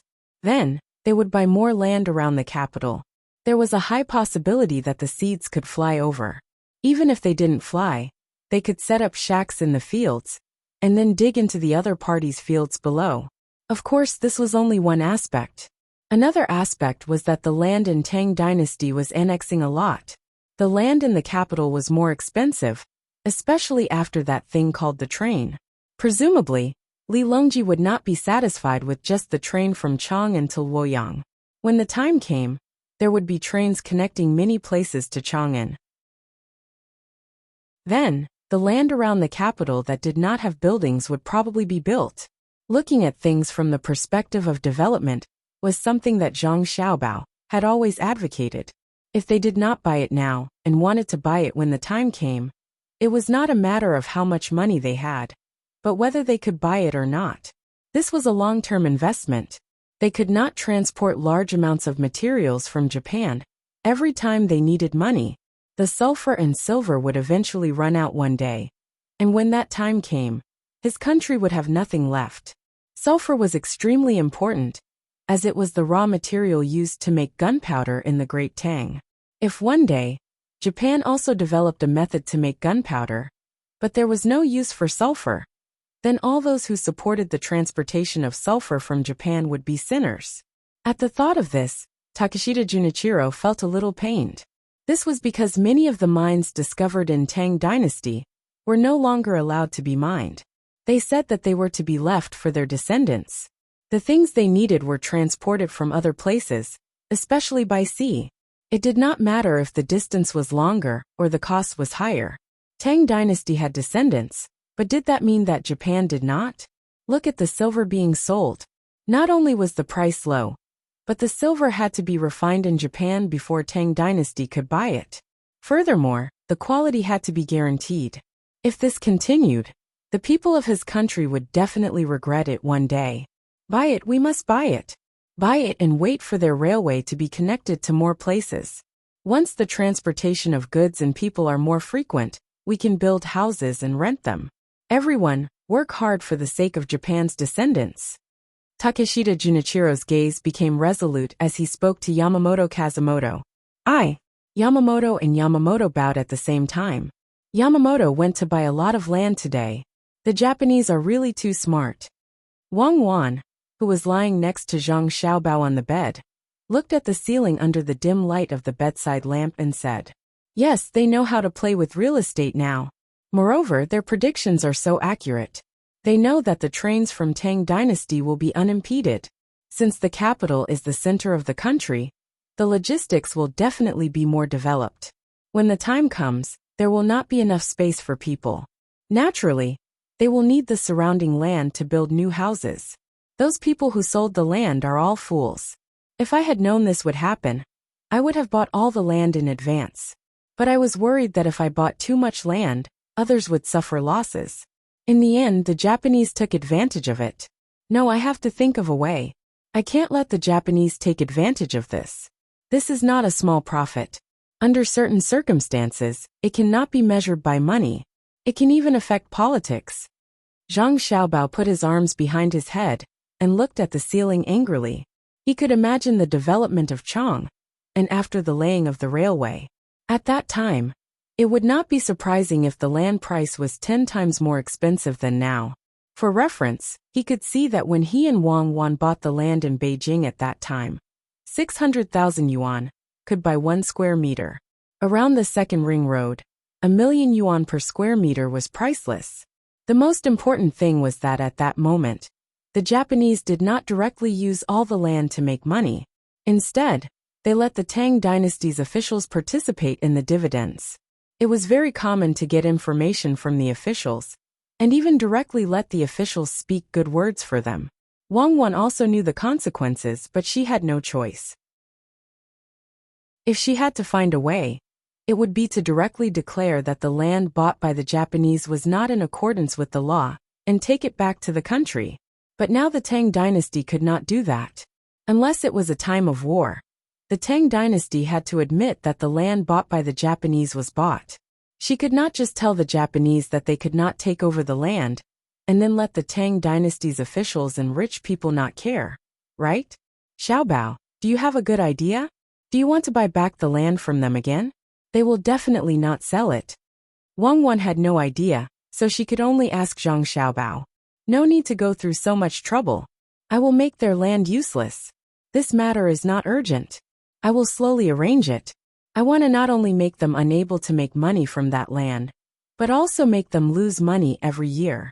Now we have to solve the problem of them continuing to buy land.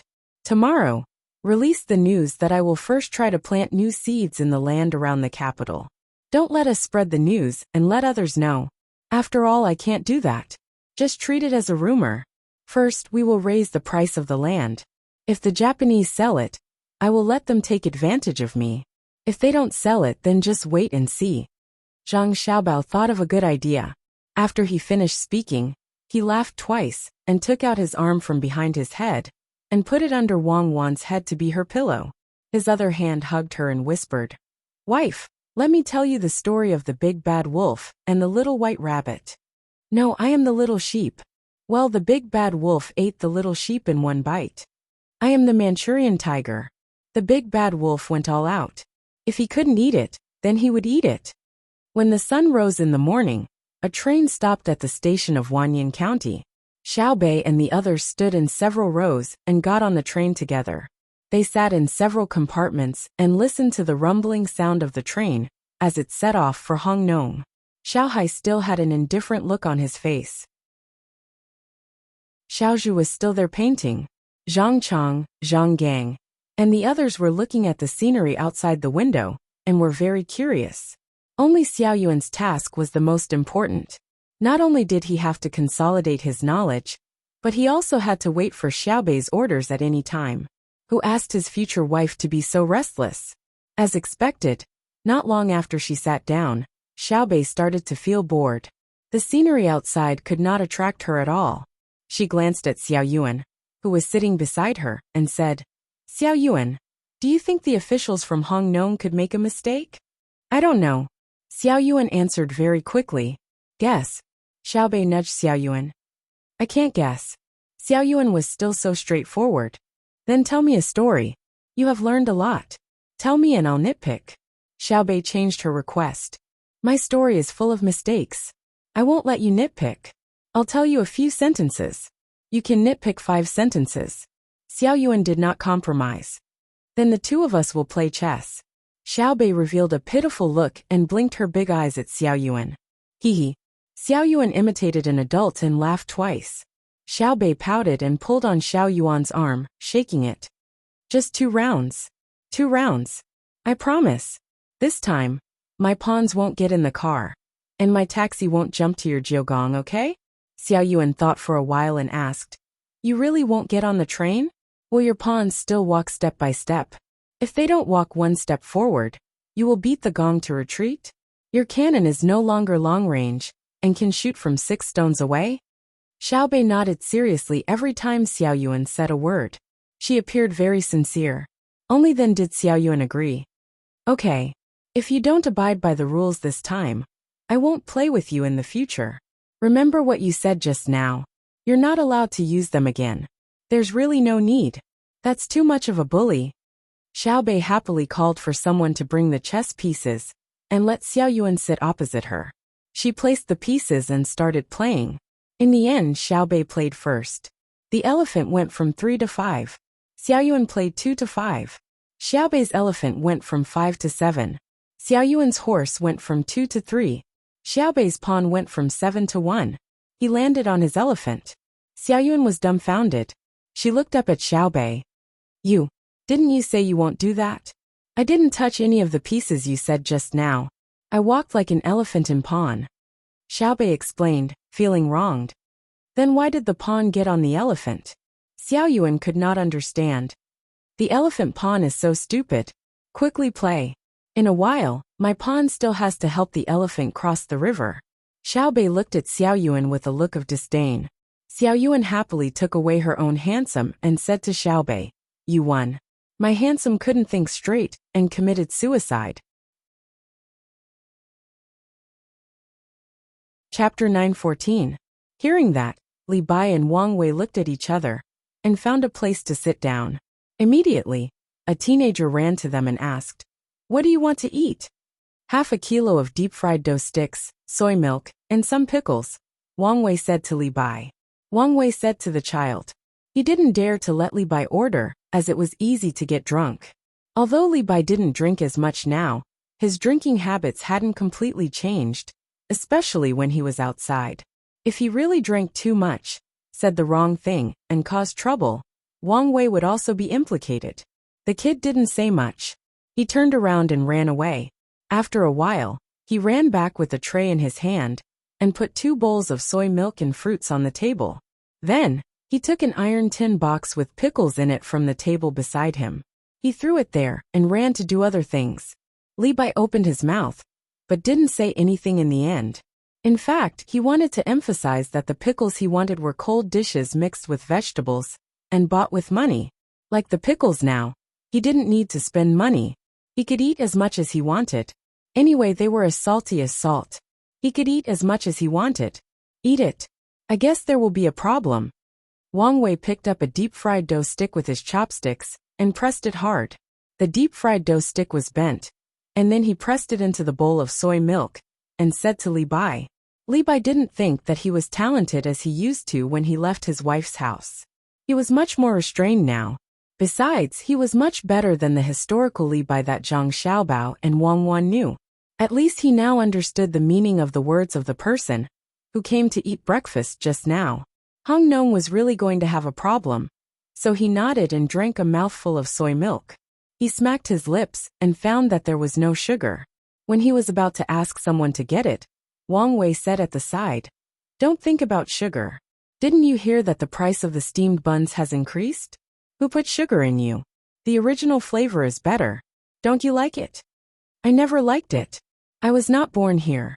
I'm used to eating porridge. The soy milk is tasteless." Li Bai didn't hide his dislike for the soy milk at all. Wang Wei didn't persuade him. He wanted to call the waiter over to add another bowl of porridge, but was stopped by Li Bai. "Forget it. Soy milk it is. You can't drink the porridge." "Yes," Wang Wei said naturally. Li Bai looked at Wang Wei in surprise and kindly told him, "Brother Majia, you can say this in front of me. If you go back to the capital and meet people from the Zhang family and the Wang family, don't say this. If they hear it, you will be in big trouble." Wang Wei was puzzled. He looked at the soy milk in front of him and said, "I'm spending my own money. Why would they care? This is my own money, not theirs. If you met Xiaobei, would she talk to you about this? Today, you are wasting your own money, but tomorrow, you may be wasting the imperial court's money. Not to mention other things. Every month, they will stop giving you food, drinks, and clothes in the capital. If you go to between the clouds and the water again, you won't be able to eat such cheap food." Li Bai stayed with Xiaobei in Jianan for a while. He was influenced by Xiaobei's 9 children and learned not to waste money. He felt that if he had money, he could eat all the noodles that cost 10 strings of coins. If he spent 10 strings of coins to order a table of dishes, he would end up with a pile of leftovers. That would be a waste. Li Bai didn't know where Xiaobei and the others got this theory from. Anyway, this was what he did when he was with Xiaobei and the other kids. He had never seen Xiaobei and the other 9 kids throw away food. When they were in Jilin province, they only bought a little and ate a little. When they went to the restaurant to taste the new dishes, they would pack up the leftovers. If it weren't for the temperament they showed and the clothes they wore, others would think they were kids from poor families. After hearing Li Bai's words, Wang Wei took it seriously. He was most worried about the attitude of the Zhang family and the Wang family. Now, not only did he care about the attitude of the Zhang family and the Wang family, but almost all the officials in the capital were afraid of being targeted by the 2 families. To be precise, they were afraid of being targeted by Xiaobei. When Xiaobei and the other 9 children lived in Chang'an, they would come out every day. Who knew when they would meet them? If they were not careful enough, they would find something that could be used against them. It was not something that could be avoided with a simple smile. In this case, Brother Tai Bai, you should drink the soy milk. Look at the sky, it will still rain. After a few hours, the rain may be heavier. Wang Wei secretly remembered Li Bai's words. He looked at the sky and became worried again. 3 copper coins per kilogram of deep-fried dough sticks? Didn't it cost 2 copper coins before? Perhaps others also saw the rain and were afraid of being wet, so they hurriedly finished eating and shouted in that direction when they paid the bill.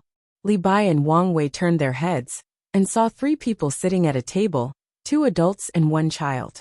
The 2 adults were drinking soy milk and eating fruits, while the child was just sitting there with no bowl and chopsticks in front of him. It seemed that 1 kilogram of fruits cost 2 copper coins the day before yesterday, but today it was 3 copper coins. The waiter quickly came over with a smile and said while tidying up, "The noodles have increased, the oil has increased, and so has the rice. Everything that can be increased is increased. If the deep-fried dough sticks are not increased, we will lose money. In fact, we will lose even 1 copper coin. Kitten, wait for me. I will go with you later. I have an umbrella." The waiter's last words were said to the child, who was a little girl. After listening to him, she nodded and watched the 2 adults leave. It seemed that she also had the same intention. Li Bai suddenly understood. Just now, he thought that the adults were abusing the child. Now he understood. The child would eat at the school, which was much more sumptuous than the restaurant. Wang Wei put down his chopsticks and looked up at the sky again. It's not good. The price has increased. It is only 1 copper coin, but it is 50%. Strange. The food has increased by 50%, which affects the people's livelihood. Who is so bold? Maybe it is a temporary price increase. Li Bai knew what 50% meant. He was in charge of the Ministry of Revenue. Not to mention 50%, even a 10% price fluctuation could cause a great shock. Therefore, he attributed it to a temporary price increase. Wang Wei did not believe in temporary price increase and said, "Do you think that the food supply between Chang'an and Luoyang might be insufficient?" Then, who ate the leopard's guts? Li Bai pondered. It was true.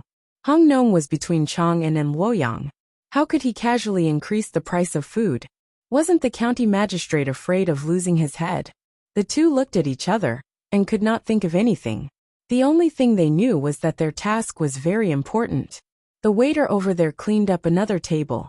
When he came out again, he had an umbrella in his hand and a backpack on his back. He held the little girl's hand and skipped out of the restaurant. It seemed that it was time to go to school. The heavy rain fell without warning, accompanied by flashes of lightning in various shapes in the sky. Streaks of water appeared on the glass of the carriage, like beans hitting a dustpan. There was also the sound of thunder from time to time, which made the rumbling of the moving train much softer. Xiao Bei and the others began to eat breakfast. They did not let the chef of the dining car do the work. There was a special chef in the team, who borrowed the space of the dining car and served the dishes one by one. Xiao Bei chose the egg custard cake. He did not allow the braising, and only poured in the soy sauce. He smashed the cake with a spoon, and pressed the bottom of the spoon to squeeze out the mixture of water and soy sauce. He drank it little by little. When it was almost finished, what was left was something like fish roe. This was the way Zhang Xiaobao ate the cake. She learned it. She only thought it was fun, and did not understand why her brother ate it this way. In the past, Wang Wan also asked Zhang Xiaobao why he ate differently from others. At that time, Zhang Xiaobao smiled and explained that eggs were not something that could be eaten at any time in the orphanage. If he steamed the cake once, he was afraid that it would be finished in a few mouthfuls. Therefore, he ate it little by little. He drank the water first, and then the white things that were hard and unopened could be eaten as delicious snacks. Who did not know that it was delicious when it was tender? It was just to keep it for a while longer. Not wasting food was also cultivated at that time. He was really afraid of hunger. Water. Xiao Bei poured too much soy sauce. It was too salty. He stretched out his hand and asked for water. Immediately, someone passed over a cup of water. There was nothing in it, no sugar, no honey, and definitely not mineral water. The servants did not dare to put it casually. This was strictly stipulated by the young master and young lady. It's too salty. Xiao Yuan, who was sitting opposite Xiao Bei, raised his head and looked at Xiao Bei. He was also eating a steamed egg cake. The stewed egg was not expensive, but the stewed egg with mushrooms, fungus, desert cistanche, and venison meat was the most important part of this steamed egg cake. Xiao Bei was worried about how to eat the rest. When she heard Xiao Yuan's words, she smiled at him gratefully. When Xiao Yuan regretted speaking, she put the spoon into his bowl and scooped a large piece of cake back. Then, she used the spoon to poke the cake in her bowl. Okay, brother Xiao Yuan, you're so kind. As she spoke, she wanted to scoop more. Xiao Hai, who was eating the egg pancake, stopped and looked at his sister. If you scoop more, Xiao Yuan won't have enough. Oh. Xiao Bei became obedient. Recently, she was a little afraid of her twin brother. Although her brother was always quiet, as long as he spoke, she had to do it. She even praised her big brother and sister. She could not stay still. She took a soup dumpling, blew on it, and slowly took a breath. Then she said, I don't know why Uncle Emperor sent us here. It's still raining. Killing people. Xiao Hai explained to her. Killing who? Xiao Bei was not afraid of killing people or dying people. She had seen too many of them. However, she could not think of who to kill. She looked at her twin brother with an expression of asking for advice. Usually, her big brother and sister would say that brother Xiao Hai was not bad. He had strong logical thinking ability. Killing officials, and people who collude with officials. Xiao Hai's answer was very short. Why? Xiao Bei did not care who to kill. She only wanted to know the reason. Because you're on the move. Xiao Hai explained. Yes, I'm here. Xiao Bei still did not understand. Chapter 9:15. Li Bai and Wang Wei, who had no idea that they were being followed by a group of terrifying, armed men, finished their breakfast leisurely. They stayed under the shelter and looked at the air bubbles on the ground due to the heavy raindrops, feeling the dampness and coolness brought by the wind and mist. They remained silent for a long time. I guess it's true. It's been raining continuously for half a month. Natural disasters are hard to resist. 9 feet of thunder in the sky, sweeping across thousands of miles. East Sea Dragon King water, alas. Li Bai recited a few lines, and suddenly lost interest in composing a poem. He sighed with a worried expression. Wang Wei smacked his lips and also felt bored. Suddenly, he thought of an important matter and said, half of the houses in the city should be gone. Why is there no water? As he spoke, his eyes followed the rainwater that fell to the ground and converged into a river. He showed a gratified expression and said, it turns out that drainage ditches have been dug. Look over there, there are wooden stakes nailed.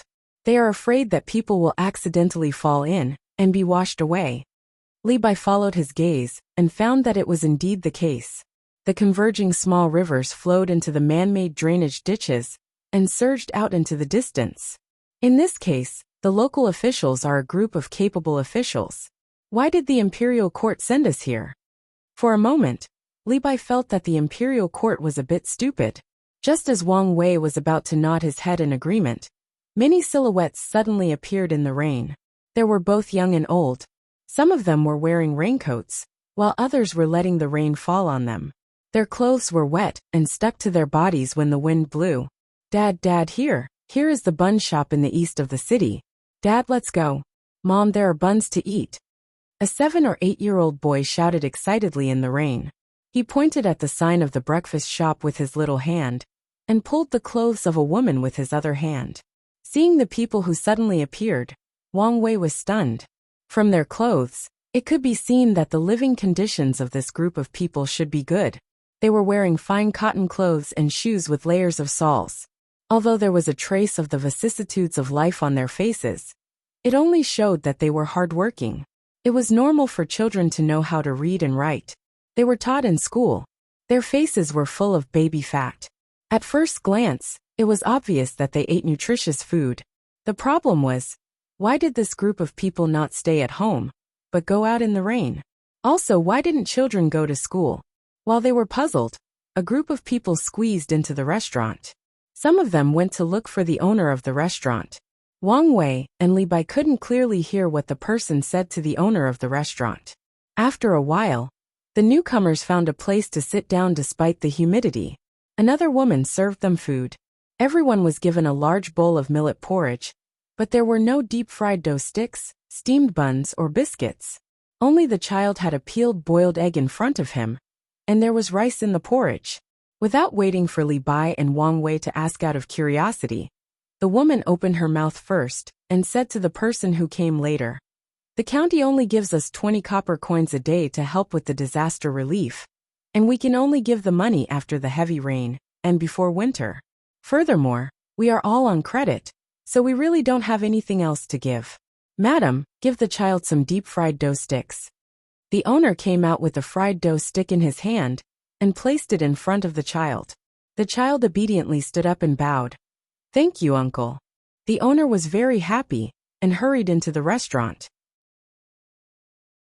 When he came out, he had a big goose egg in his hand, which was obviously salty. He also placed it in front of the child.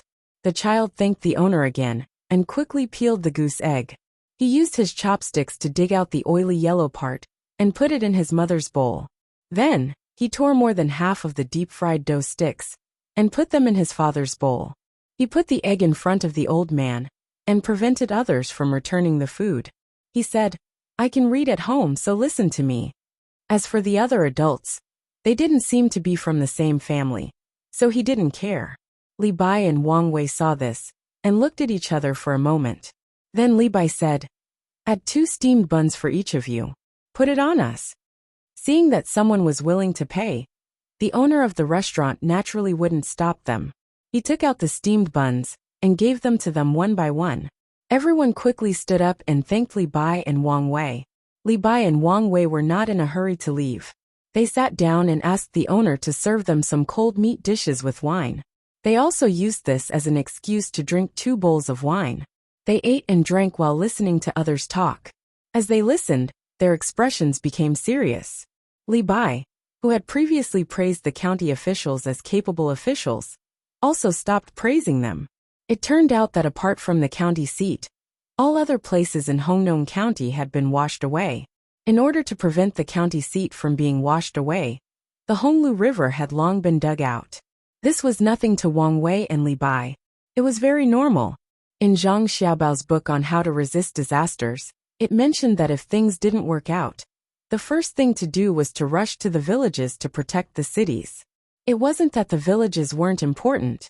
This rush referred to settling down the people in the villages. They only rushed for the land and houses in the villages, not the people. This was because if the cities were washed away, it would cost a lot of money to rebuild them. It was several times, or even dozens or hundreds of times more than the villages. The problem didn't lie in this. It was about the property when the people were talking. As a place between Chang'an and Luoyang, the scale of the breeding industry in Hongnong was very large. It was close to the river. There were ponds for ducks and geese, groups of pigs, cows, and sheep, and countless chickens. Needless to say, the fish and shrimps couldn't be sold. Taking advantage of the convenience of the Yellow River, the salt transported from Jili province was mixed with the fish and shrimps and put into jars to make marinated sauce. From the clothes these people were wearing and the education of their children, it could be seen that the lives of the people in Hongnong were not bad. Since they were not bad, what about money? What about things? Could it be that when they were avoiding the flood, they didn't bring other animals and money with them? Li Bai and Wang Wei, who were surprised, continued to listen. After listening for about half an hour, they understood. Apart from the county seat, the people in the other places in Hongnong were all brought to the county seat by the county officials. Before the Honglu River and its tributaries reached the point where they were about to burst, they were dug out in advance. Because the materials used in the construction were all solid stones and cement, it was quite difficult to dig them out. The river was opened, and with the continuous heavy rain, the county officials made a lot of guarantees, so the people followed. As for the various kinds of things, household appliances and money, they were all made into booklets and said that they would be given them after the disaster. For those who didn't agree, They were either forced to carry out the order, or left in the place where they were, regardless of the flood. Therefore, after several inspections and body searches, these people had no money on them. They could only wait for the county seat's yamen to help them. Although the county seat didn't give them food, Chang Ping-sung didn't open the gate no matter what. He only distributed the people who were brought to the various restaurants and shops to eat. He didn't give the restaurants and shops cash, and he owed them money on credit. When these several things were put together, it gave people a very awkward feeling. Wang Wei was from the Ministry of Works, but he had worked in the local area before. He was in charge of the warehouse, and it was not far from here. He had also been taught by Su Si. Seeing that something was wrong, he asked Li Bai, "Brother Tai Bai, what do you want to say?" Li Bai was from the Ministry of Revenue. Even if he didn't want to take the initiative to learn, he had to do the forms and listen to the reports. Under the influence of others, he had a little understanding of money. After hearing Wang Wei's question, he felt a little dry in his mouth. He drank a big mouthful of wine and took a deep breath. He said, "This means that someone is in urgent need of money and dared to go to the natural disaster. He or she took advantage of it. He or she is smart, but he didn't use it in the right place. He or she has evil intentions, so we were sent here. It seems that the emperor knows about it and doesn't trust the local officials anymore. He sent us 2 officials from the imperial court to deal with this person." Wang Wei was a little angry, but also a little proud. He thought that him and Li Bai coming here showed that the imperial court attached great importance to this matter and put the burden on them. Li Bai nodded his head vigorously. His eyes were full of determination and solemnity. Of course, they would never know that Li Longji sent them here to test them. One was to test their ability, and the other was to test whether or not they were honest. Li Longji really trusted the 9 children, who were about to get off the train. If the 2 of them did well, then the 9 children were just here to play. If they didn't do well, then no matter how difficult the situation was, and no matter whether they were in cahoots, Xiaobei and the others would take care of it. The train stopped at Hongnong Station amidst the ear-piercing sound of brakes. Hundreds of people rushed out of the carriage. As soon as they reached the platform, they scattered in all directions and soon disappeared in the rain. The 5 people who had been at the platform for 3 days looked around in confusion. One of them said, "There are so many people today. They are in a hurry. They don't look like officials. Do you think there will be officials who didn't bring any attendants and directly entered the city to investigate?" The person next to him was also confused. After thinking carefully, he said with relief, "What are you afraid of? If there really is an official who went in alone, he won't be able to do anything. The city only allows people to enter and not leave. Look, what's that?" As the man spoke, he pointed at the carriages behind the bus that had just passed by. The bus in front had left, but the carriages behind were being dragged onto another track by a group of mules. The speed was very slow, and it was obvious that the things in the carriages were heavy. "Let's go and have a look." The person who spoke first rushed over. Because of the independence of the railway system, they couldn't get information from inside the railway. The 5 people went over and waited for a while. When all the carriages were in, the canvas covering the top was opened. There was an oilcloth inside. Looking carefully, they found that it was rice. Food. The person who spoke first spat out 2 words. He seemed very nervous. The other 4 people's expressions also changed. The second person who spoke looked around and said, "Quick, go back and report that food is here." Who is so powerful to know that the price of food in Hongnong County has increased? Chapter 9:16. Someone is spying on us. Xiaobei, who had just settled down, came over and reported to her. Oh, Xiaobei didn't like the heavy rain, so she nodded. It means that they are hiding something. The person who reported concluded. Xiaobei suddenly understood. Yes, they wouldn't send people to spy on us if they weren't hiding something. No wonder Uncle Emperor asked me to come and catch the ghost. Then Miss Xiaobei, the next step? The person asked again. Next, you guys think about what to do next. Tell me when you've made up your mind. The unfamiliar environment made the smart Xiaobei feel very embarrassed. She couldn't think of a plan, so she could only play to her advantage as a leader and let her subordinates think of a solution.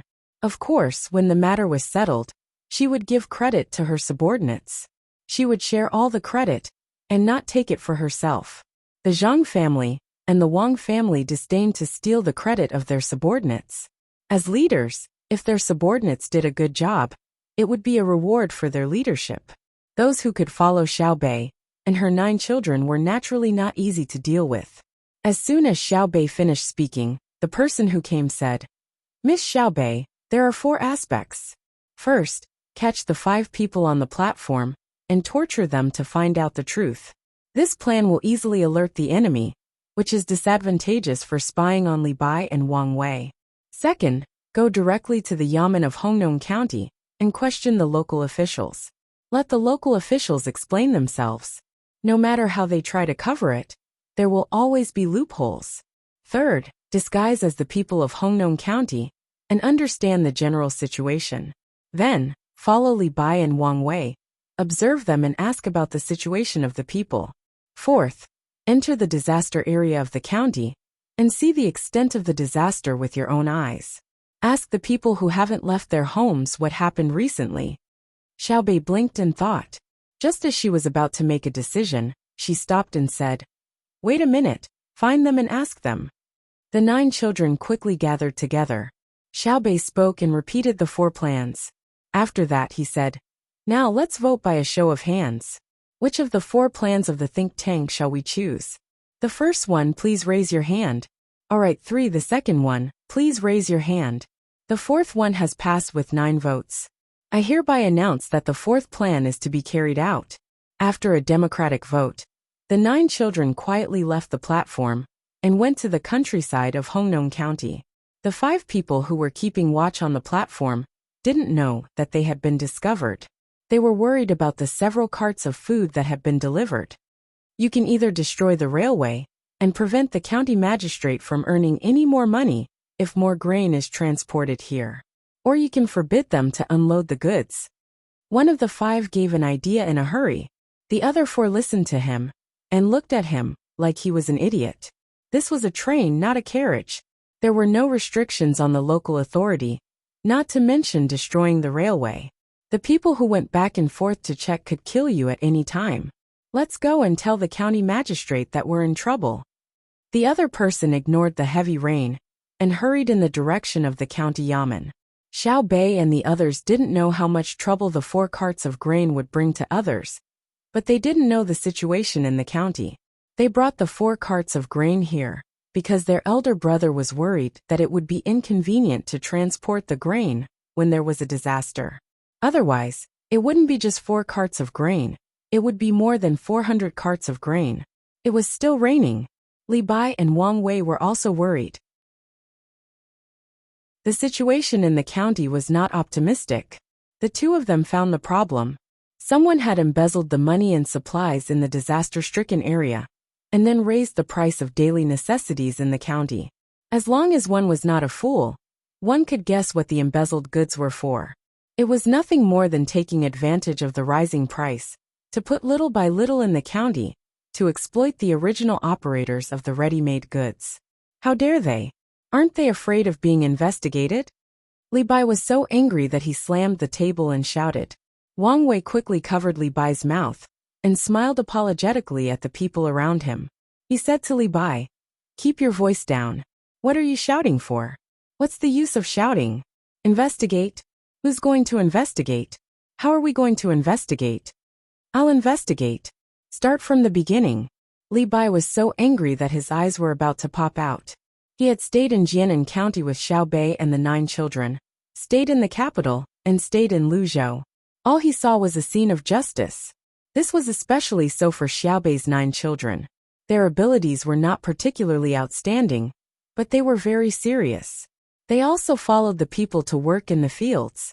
It was because they were filled with a strong desire to run Jianan County, well, that the people risked their lives to do things. Xiao Bei could be said to be adorably stupid as a county magistrate, but she was willing to work hard and learn. She was willing to do things honestly. The most important thing was that her elder brother and sister were not afraid that their younger brother and sister would harm the local people. Even if the county with a population of hundreds of people didn't harvest anything, as the elder brother and sister, they could directly subsidize it. Li Bai felt the positive spirit of the county, so his heart was also full of a sense of justice. He believed that although the world was big, evil could not prevail over good. Wang Wei came to the capital from the local area. Back then, he met Su Si and was shocked by the care of the foreign affairs staff of the Zhang family and the Wang family. Through chatting, he also learned how to be an official. Therefore, he had a deep understanding of things in the local area. There were a lot of sayings there. Hearing Li Bai's awe-inspiring words, he sighed and said, "You can't find out. If I were the local official here, I would let you investigate as much as you want. I would help to take care of the property and money of the people outside the city. Unfortunately, the flood came fiercely and all of it was washed away. Do you know if it was really washed away? Where was it washed away to? I also helped the people outside to enter the county. Even if I didn't contribute, I still worked hard. As for the price of daily necessities in the county, I also didn't want to. But the road is difficult to pass, and the goods from outside can't enter. What should I do? If you don't believe me, you can go and see. I emptied my family's warehouse just to help the people. Why didn't Chongping Song open? It's not that I didn't want to open it, but Chongping Song was also washed away. I admit that I didn't repair it well, but I can't spend a lot of money to repair Chongping Song before the rain came, right?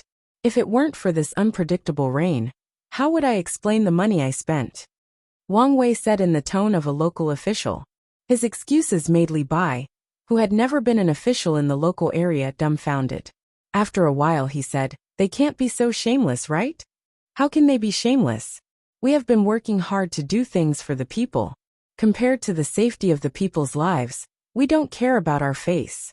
If possible, we would rather exchange our lives for the safety of the people." Wang Wei added another sentence. Li Bai gritted his teeth and asked, "Then what should we do? Don't we care?" Chapter 917. Li Bai understood that he was not as good as Wang Wei in dealing with people. If he were to face the local officials, he might fall out with them before they could even say anything. So he nodded to Wang Wei and said, "Be careful, Maojia. I'm afraid that they will be cornered and do something desperate." "Don't worry, Brother Tai Bai. I'm going to praise them. You have to be more careful when you investigate in secret. I'll give you the money here. Keep it separately. Recently, the price of food is very high. If there are bad people who want to rob you, you can give them a part of it. Those who want money will not harm their lives if they get the money. Don't resist. When we finish dealing with the local affairs, we will come back to deal with them." Wang Wei said to Li Bai solemnly. They planned to part ways here. Wang Wei just walked 2 steps and turned back to Li Bai and said, "Brother Tai Bai, take this. When you are hungry, take a bite." While talking, Wang Wei took out a flat thing and gave it to Li Bai. Li Bai took it in puzzlement and looked back at Wang Wei with a questioning look. This thing still had Wang Wei's body temperature. It was hot. "It's from the ministry. I was temporarily transferred to the Ministry of Works. It's a benefit for Lord Zhang's family," Wang Wei explained. "Benefit? Canned food?" Li Bai remembered something. Something like that. When other people were eating dry food, namely fried noodles and dry biscuits, the people in charge of foreign affairs of Zhang family and Wang family had canned food. Now other people have canned food. They think that the skin of the canned food is too heavy and hard to heat. So they made aluminum foil and put things inside. There is a piece of diced meat, a small piece of fermented bean curd, a few strips of refined pickled vegetables, and a jelly-like thing to make soup. When you are hungry, find a clean water source, tear it open, and pour water into it. It will heat up by itself. Then you can put the thing to make soup into the water. After a while, you can eat it. I like diced meat, so I chose this one. There is also braised pork ribs.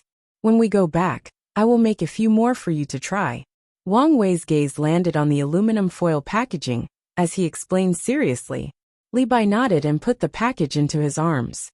"Take care. Take care."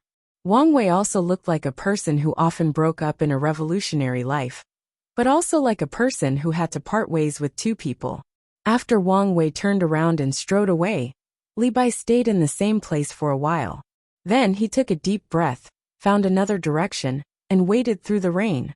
After turning a corner, Li Bai took out the aluminum foil package from his chest and carefully touched it.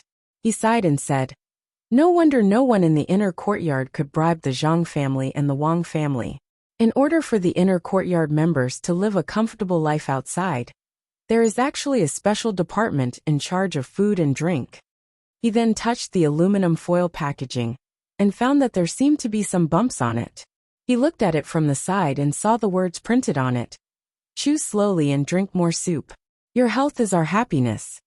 The fragrance of sandalwood rose in spirals, and the sound of the zither was melodious. In Hongnong County, in a side room of the third courtyard of the county yamen, there were two people sitting across from each other, playing chess. The die rolled a few times and stopped. A man in his 40s chuckled and said, "You fell into my Huaqing pool, right? Take off your clothes." The young woman opposite him said shyly, "Sir, I don't have 100 million. You're bullying me. I was also at the Huaqing pool just now. You said that women can't buy. If I buy, it will be you taking off your clothes. I won't let it go." Although she said that, her hands didn't listen. She took off her dress, revealing pink underwear. Her face was also the same color as her underwear. Beautiful, really beautiful. The clothing line of the Zhang family and the Wang family is indeed extraordinary. They can actually think of such beautiful clothes.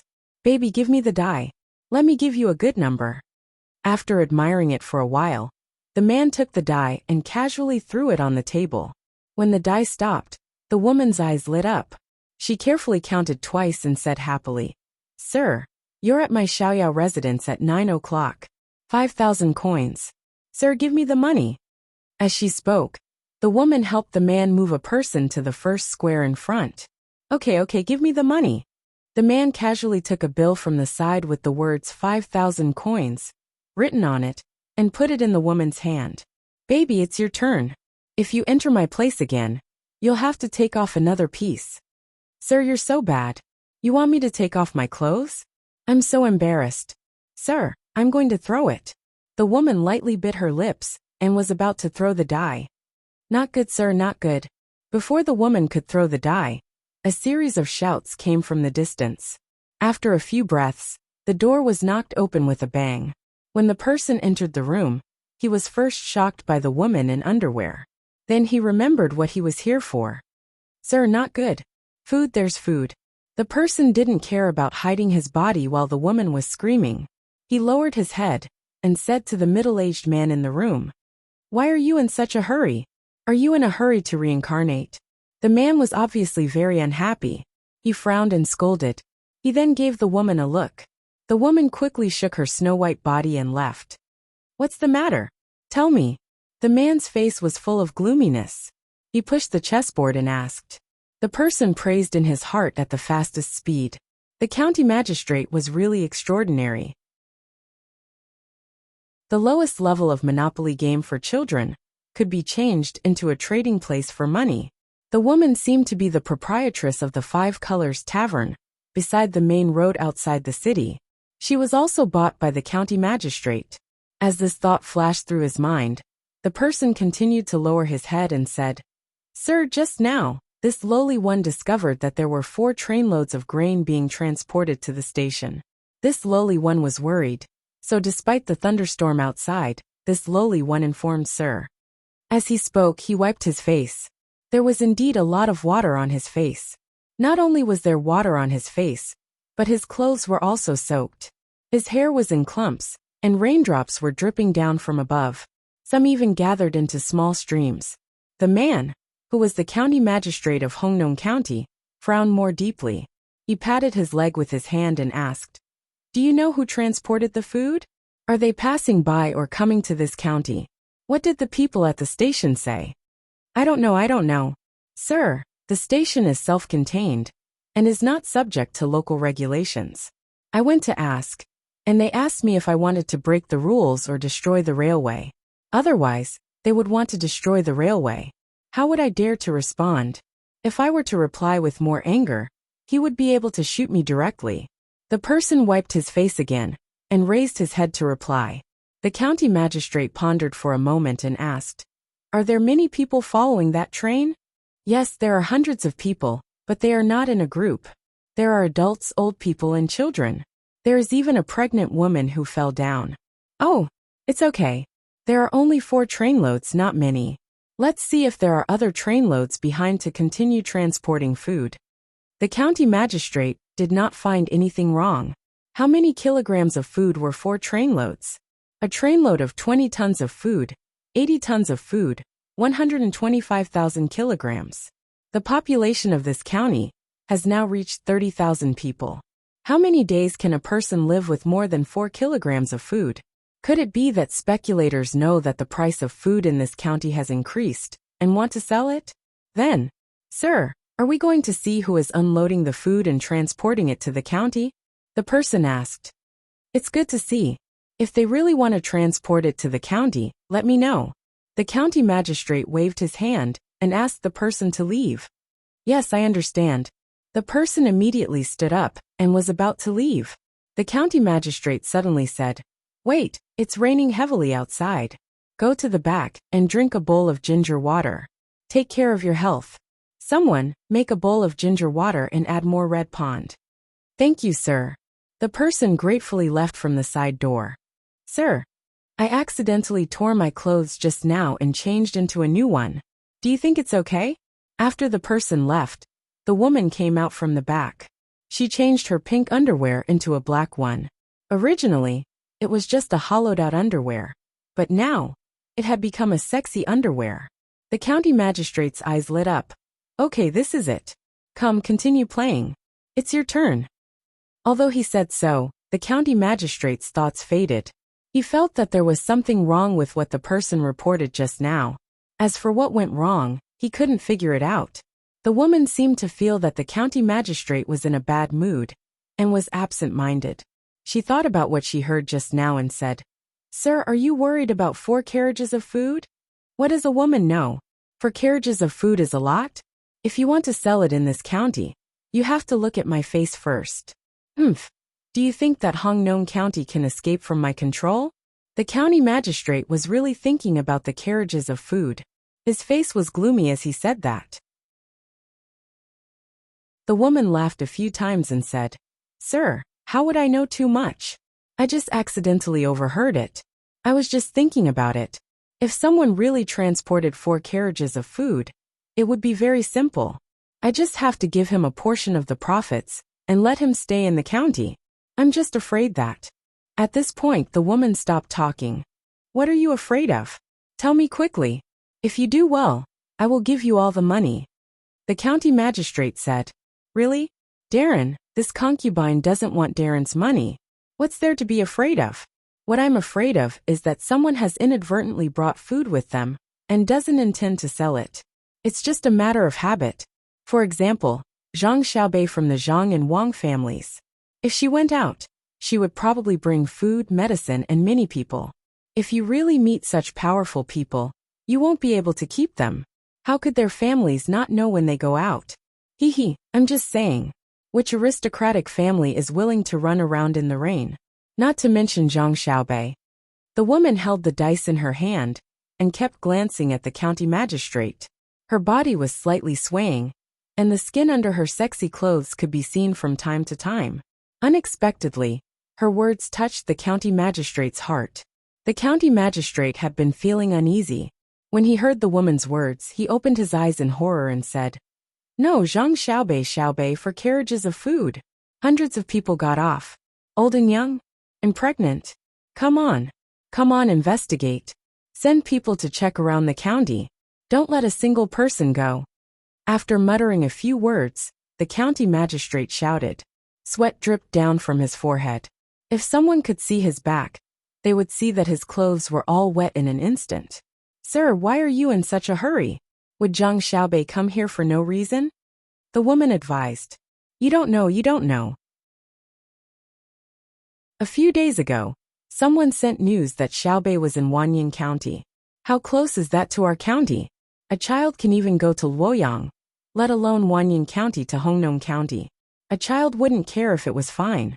Zhang family and Wang family fit your description.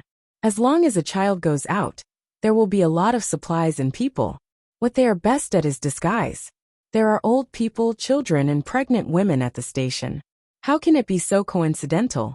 It's better to be safe than sorry. Go and investigate. You must find out. The more the county magistrate thought about it, the more he felt that this was the case.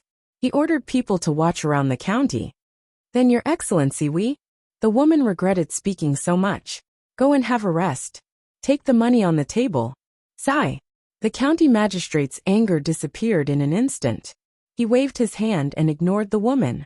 Whether it was the woman's intuition, or the county magistrate, who was afraid of everything, they really guessed part of the truth. Xiaobei was here. But she was not passing by casually. She was here specifically for Hongnong. Naturally, the food was like the woman's analysis. As the elder brother, Zhang Xiaobao brought emergency food for his younger siblings. As for meat, there was no meat. Because if something really happened, it would be good enough to have food. Who would want to eat meat? Of course, there was no lack of meat for Xiaobei and her 9 children. When the county magistrate asked people to stop them, Xiaobei cleverly listened to other people's advice and went directly to the village outside the county. She wanted to see how bad the place Uncle Emperor asked them to come to was. It's been washed away. The autumn harvest is going to be washed away too. Damn the rain. Why does it have to rain now? Xiaobei, who was held in someone's arms and watched others move forward step by step with difficulty, pointed at the destroyed field and said, Xiaohai was also held by someone else. It was not that he was pretentious, but the ground was too muddy. The adults were wearing boots, so their calves could not be seen. If they really walked on the ground, they would be directly in the mud from the waist down. Hearing Little Bei's words, Little Hai looked at the water flowing down the edge of the umbrella and said, This shows that technology is not advanced. Didn't Big Brother and Big Sister mention it when they were telling stories? There's a place where technology is advanced. If you want to make it rain, you have to use a special object to hit the sky to form a rain cloud. Then, you hit something else and the rain will fall. If you don't want to make it rain, you hit something else in the sky. Then the clouds that were about to rain will not rain, and drift to other places. The people there don't believe in God, and don't ask the Dragon King. I want to study mathematics well.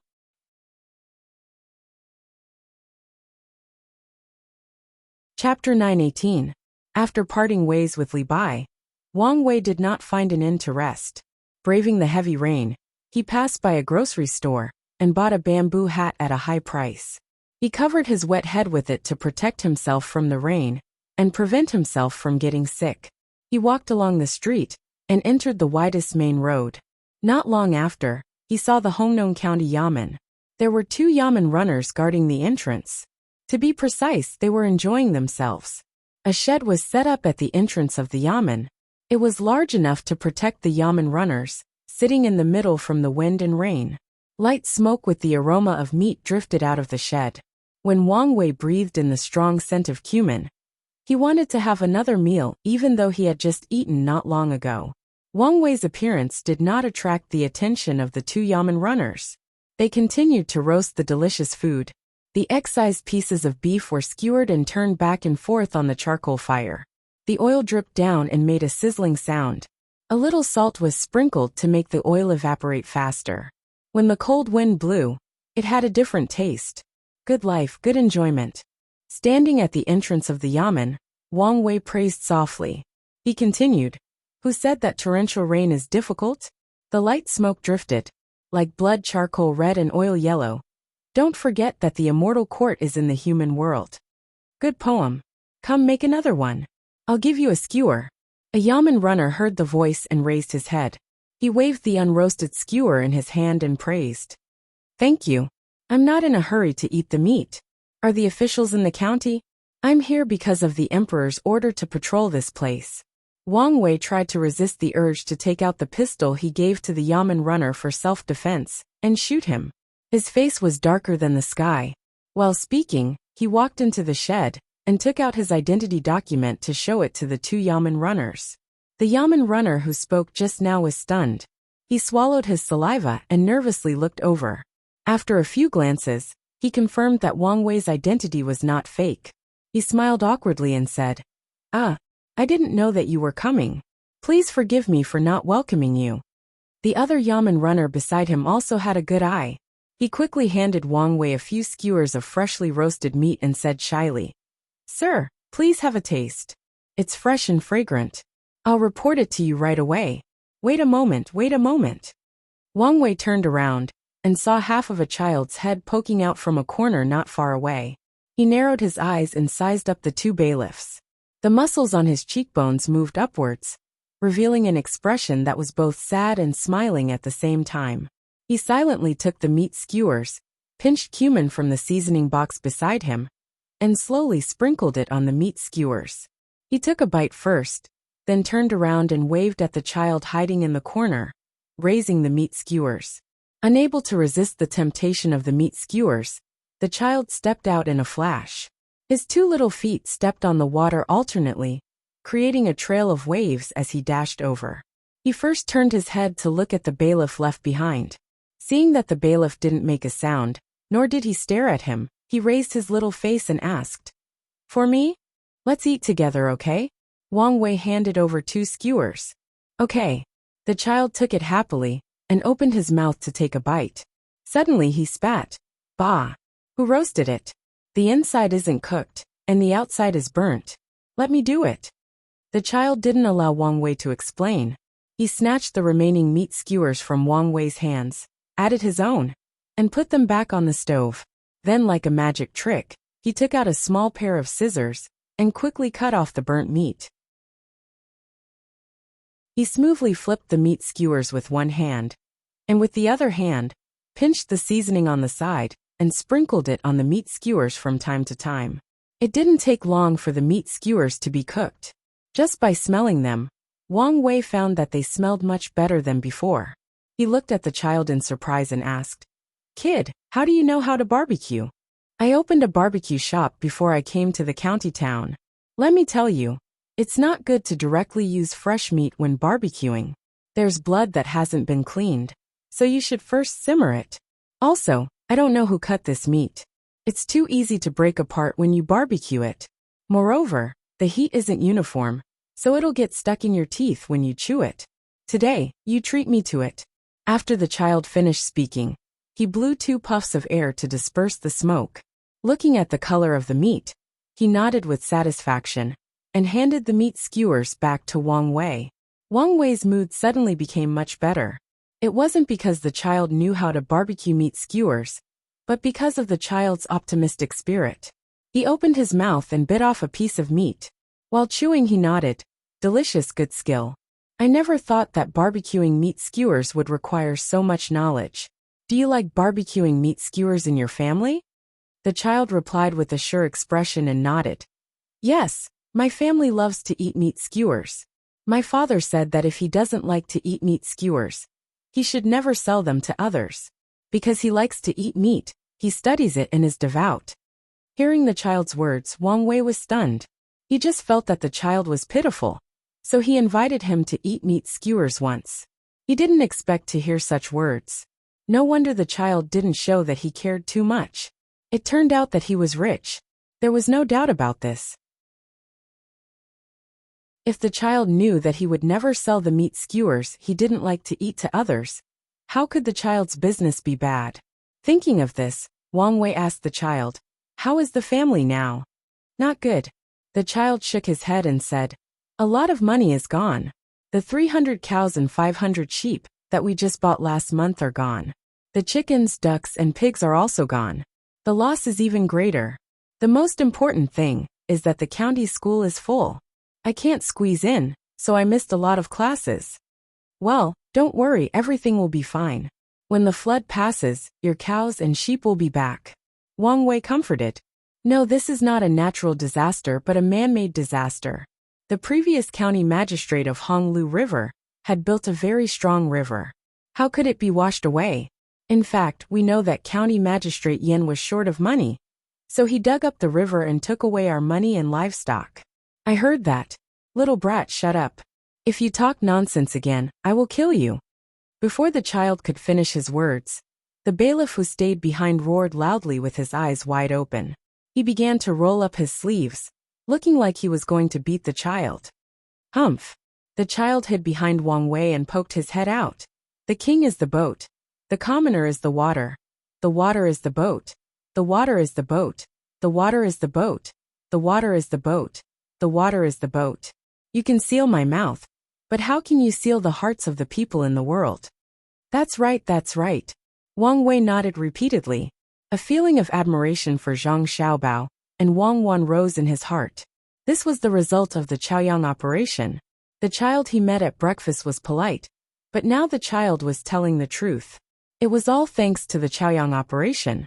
When he was a local official, he heard that Zhang Xiaobao and Wang Wan in Baoxing County had started the Chaoyang operation. He thought that the two children were bored and would not do anything. Who knew that in the whole Tang Empire, as long as there were merchants, there would be a school for the Chaoyang operation. Their contributions were boundless. Sir, don't listen to his nonsense. The county magistrate is devoted to the people. However, the rain this year was very heavy, and the county magistrate was powerless. He could not eat and drink every day. The bailiff hurriedly explained to Wang Wei, with a bitter expression on his face. Wang Wei was no longer a greenhorn. How could he not know the truth? The only thing he could do now was to meet with the officials in the Yamen and try to understand the situation as much as possible. He would cooperate with Li Bai to collect information outside and report it to the imperial court when the time came. No wonder His Majesty didn't send anyone to help us. Hongnong County is now under the control of the local officials. Even if 200 or 300 people come with us, it will be useless. How can we arrest them if we can't find any evidence? He thought. If we arrest them by force, we will be besieged by the local officials. Wang Wei thought that he understood the emperor's difficulties and sighed inwardly. He turned around, touched the child's head, and said against his will, "Go. I believe that County Magistrate Yan is worried about your problem and trying to find a solution. You should understand the difficulties of the local officials. The river must be not strong enough. Go back to your family. I think County Magistrate Yan will find a solution soon. Go ah. How can it not be strong enough? I know. Go. No matter who built it, there will be times when they are careless. Everything will be fine." Wang Wei didn't let the child continue. He picked up a few skewers of barbecued meat and stuffed them into the child's hands. Then he pushed the child's shoulders and let him go. The child's eyes were full of confusion. Seeing this person, who should be an official, push him, he threw the skewers on the ground angrily. "I knew it.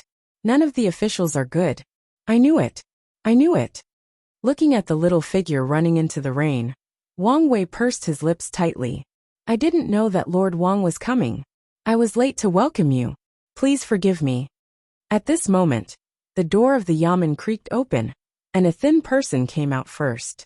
"Don't catch a cold, don't catch a cold. If you are seriously ill, you will get an injection. It hurts. I am drinking medicine now to prevent it." Under the heavy rain, Xiaobei drank a bowl of Isatis indigotica powder and smacked her lips. The others also drank the medicine given by the team doctor. They didn't drink the sweet medicine, so the doctor didn't have time to coax them. Xiaobei casually wiped her mouth with her sleeve and pointed forward. Forward. The team waited in the direction she pointed. After walking forward for about a quarter of an hour, a river appeared. Xiaobei looked at Sister Xiaozhu blankly. Xiaozhu looked around and said, "This is a tributary of the Honglu water.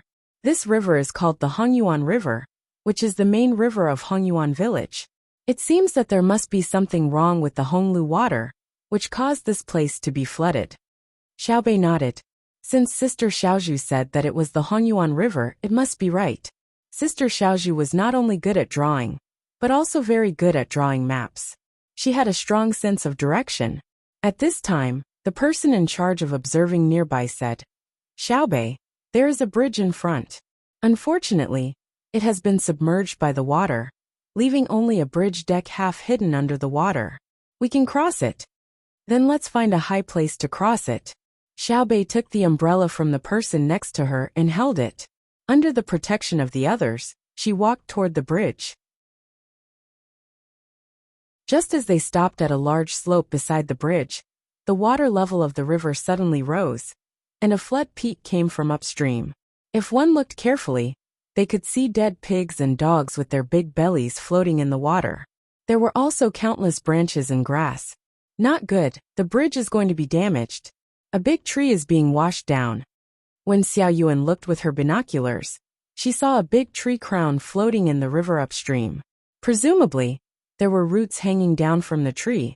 It was not completely horizontal, and was slanting toward the bridge. Xiaobei and the others were shocked. That tree was as thick as two adults hugging it. For such a thick tree to be washed over by the water, one could imagine the consequences if it hit the bridge. Just like that, the crowd watched as the big tree crashed toward the submerged bridge. Boom crack! Everyone felt the ground under their feet tremble. When they looked at the bridge again, their eyes were wide open. They saw that the tree that crashed into the bridge was broken at the waist where it came in contact with the bridge. The upper part of the tree, with white stubble, smashed into the bridge. Because of the tree's existence, the water did not directly pass through the bridge. The exposed part of the bridge had a big crack and a few small cracks. As for the smaller cracks, they did not know. But even so, the bridge was not destroyed. Ah, that works. Who built the bridge? It's flooded and hit by a big tree, but it can still hold on? Xiaobei's eyes were wide open as she stuck out her tongue. Two people in the group immediately jumped down, ignoring the water that was rushing towards them.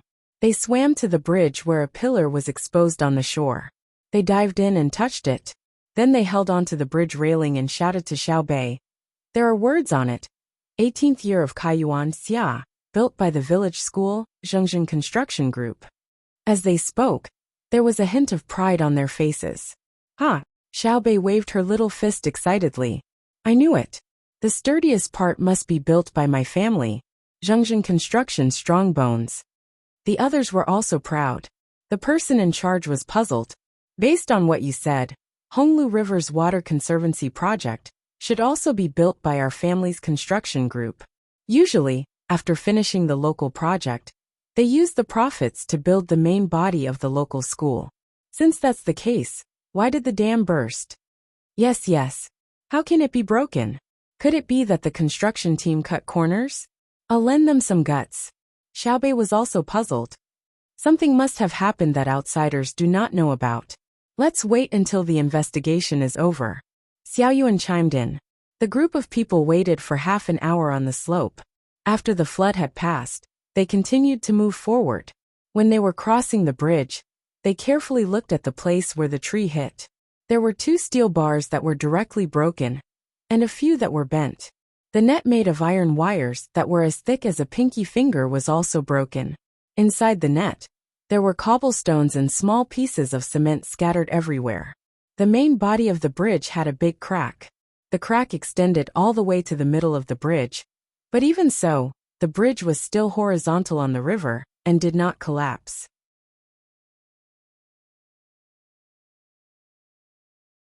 Chapter 919. A bend is complete, a wrong is straight, a pit is full. A man does not compete, so no one in the world can compete with him. Xiaobei and the rest listened attentively. There are quite a few people. Xiaobei seemed very happy, but suddenly frowned and said, What bend is complete? Who bend? If others bend, I'll be complete. A man does not compete, so no one in the world can compete with him. If we don't compete, this society won't develop. If we don't compete, won't we be bullied to death? If Zhengzhen Construction Group doesn't compete, do you have a house to study in? It would have been destroyed by the water. Don't explain blindly. What nonsense is this? The teacher is just teaching the students. He didn't say that the students have to learn from any particular lesson. The water has been flowing for a few days now. What do they eat? Xiao Yuan said to Xiaobei, and started to worry about the people in the house. Xiaobei stuck out her tongue. Only you know. What do they eat? Don't tell me they catch fish and eat grilled fish every day. Let's go and take a look. As she spoke, Xiaobei ran towards the house and accompanied her. The water went from her calves to her thighs, from her thighs to her waist, from her waist to her breasts, and from her breasts. There was no change from her breasts. The only change was that Xiao Bei took off her bag and held it with both hands. Xiao Yuan immediately ran after her. After a few steps she shouted, "Oh my God, puff! Puff!" The water went over Xiao Yuan's head. She swam up and spat twice. She shouted to Xiao Bei in front of her, "Why didn't you tell me?" Xiao Bei, who was in front of her, steadied herself as if she was stepping on solid ground. She turned around and laughed. "You have a bad idea. You stepped into a deep place. Follow me. Maybe the children in there are starving. You're the child. The children in there are probably older than you. Wait for me." Xiao Yuan took off her bag and held it above her head. Not much water went in just now. The others also jumped down and swam towards the house. Everyone in the group knew how to swim. This was the basic skill of the Zhang family and the Wang family. Everyone had to know how to swim. As for the reason, only Wang Wan knew. It was all thanks to Zhang Xiaobao's grandfather, who was washed away by the water when he saved him. If Zhang Xiaobao could swim at that time, it might have been a different outcome, and there might have been one less international swindler. The sound of reciting or reading aloud continued to come from the house.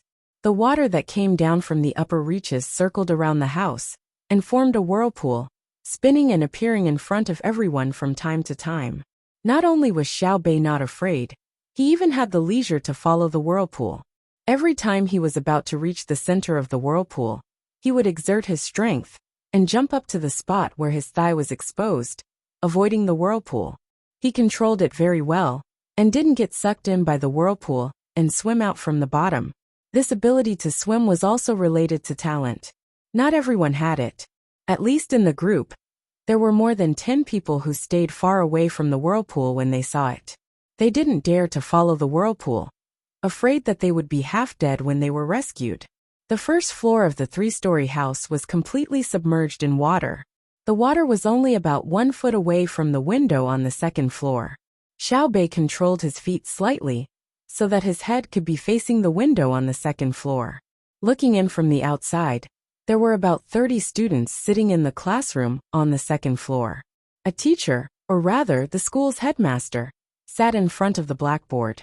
He held a ruler in his hand and shook his head as he listened to the students reciting from the books below.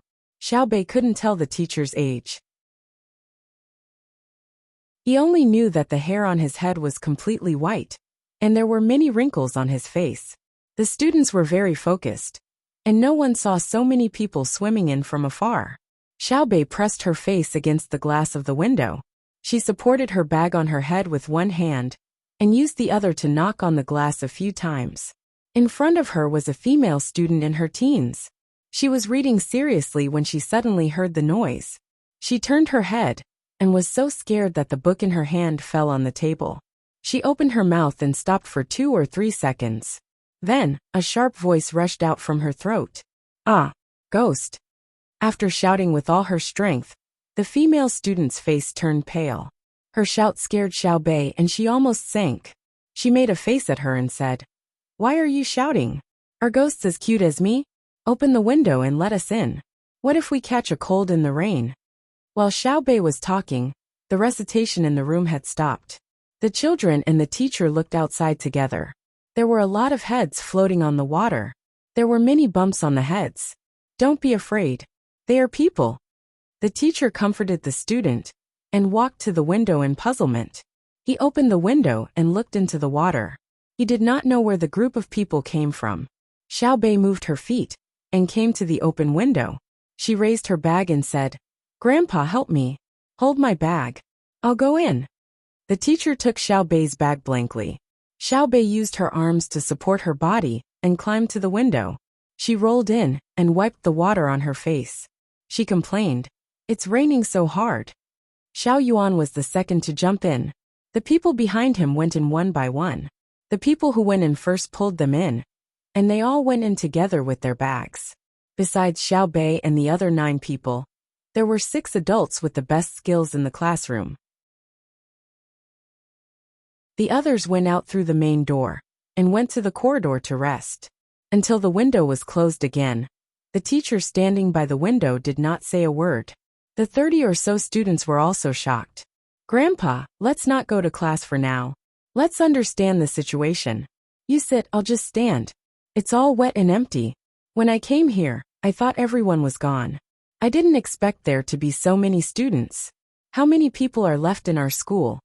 Xiaobei pulled the teacher's chair over and asked the old man to sit down. She wiped the water off her hair and said with a natural expression. The teacher sat in a daze. When he heard Xiaobei's voice, he broke out of his stupefied state and asked the question he should have asked first. Who are you? Who are you? Grandpa, I am Xiaobei, the cutest child in the world. Xiaobei Zhang Xiaobei, Xiaobei said boastfully. Zhang, Xiaobei, who are you? The teacher still could not figure it out. I am the cutest child, the darling of the Zhang family and the Wang family. Why didn't you, Grandpa, think of it? Let me remind you. Do you know Zhengzhen Construction Group? It's my family. I am. Zhengzhen Construction Group? Unyielding? You are Zhang Xiaobao's younger sister? So it's you, Zhang Xiaobei? The old master finally reacted. He pulled Xiaobei into his arms and wiped the water off Xiaobei's face with his veiny hands. As he wiped, he said, Why didn't you stay in the capital? Why did you run around? If you catch a cold. Xiaobei tried her best to avoid him. She tilted her head back and closed her eyes tightly. Her face was scrunched up. The smell of the chalk dust on the teacher's hand was too pungent. The teacher did not realize it until he thought that he had wiped Xiaobei's face dry. Only then did he let Xiaobei go. He reached out to pull Xiao Yuan, but Xiao Yuan dodged him. He reacted and squeezed out a smile on his wrinkled face. He looked at Xiaobei carefully and asked, Are you hungry? Have you eaten? Yes, I'm not hungry. Grandpa, have you eaten? Have they eaten? Xiaobei rubbed her face with her small hands and pointed at the children in the classroom. Yes, they have all eaten. Go take a bath and change your clothes. Don't fall sick. Xiaojiu, go and bring a plate of fruit. The teacher happily and excitedly ordered a child. Fruit. Xiaobei was shocked. The other 8 children were also puzzled. When they came, they had already thought about it. The children in the school had been hungry for a few days and needed to replenish their food. Who would have thought that the old man would ask them to take a bath and bring them fruit? Xiaojiu, who was ordered, happily agreed. She ran out of the classroom with her 2 little legs. It seemed that she was going to get the fruit. Xiaobei shook her head and remembered the important matter. She quickly asked, Grandpa, how many people are there in our school? Why did it flood the entire first floor? It was Uncle Emperor. It was the current emperor who ordered us to patrol the place and ask about the suffering of the people. We also caught corrupt officials. If we can't stand it, we can kill them. When the teacher heard Xiaobei's words, he was stunned at first. Then, he suddenly covered his eyes with his empty hand and cried bitterly. After sobbing a few times, he raised his head again and sighed. There are still 145 people in the academy, including the teachers. Now they are divided into 5 classes, and my class has the most people. It's flooded. Is it because they cut corners? Xiaobei interrupted and asked. Oh, don't be afraid. No, it has nothing to do with your family's construction. The previous county magistrate built the embankment, and it was very strong. It was so strong that this dog official wanted to make a hole. He actually spent 3 days and 3 nights digging and blasting. When the person digging the embankment, when the pickaxe fell on the embankment, a string of sparks flew out. Many people were injured by the flying stones. 3 days, a full 3 days, he finally made a hole in the embankment and flooded Hongnong County. The teacher gritted his teeth and jumped out word by word. His voice trembled along with his body. Xiaobei swallowed a mouthful of saliva and opened her mouth in shock. Like this? I'm so angry. No, I'm going to kill people. If I don't kill people, I won't be able to sleep. Come with me. As she shouted, Xiaobei was about to rush out of the window. The teacher quickly hugged Xiaobei and didn't let her move. Xiaobei, listen to this old man. You can't go. There are many people in the government. You can't go. Go tell your brother, and let your sister bring people here. At this time Xiaojiu, who had just gone out to get the fruit, came in and advised. Even if you want to go, you have to rest well first and eat the fruit.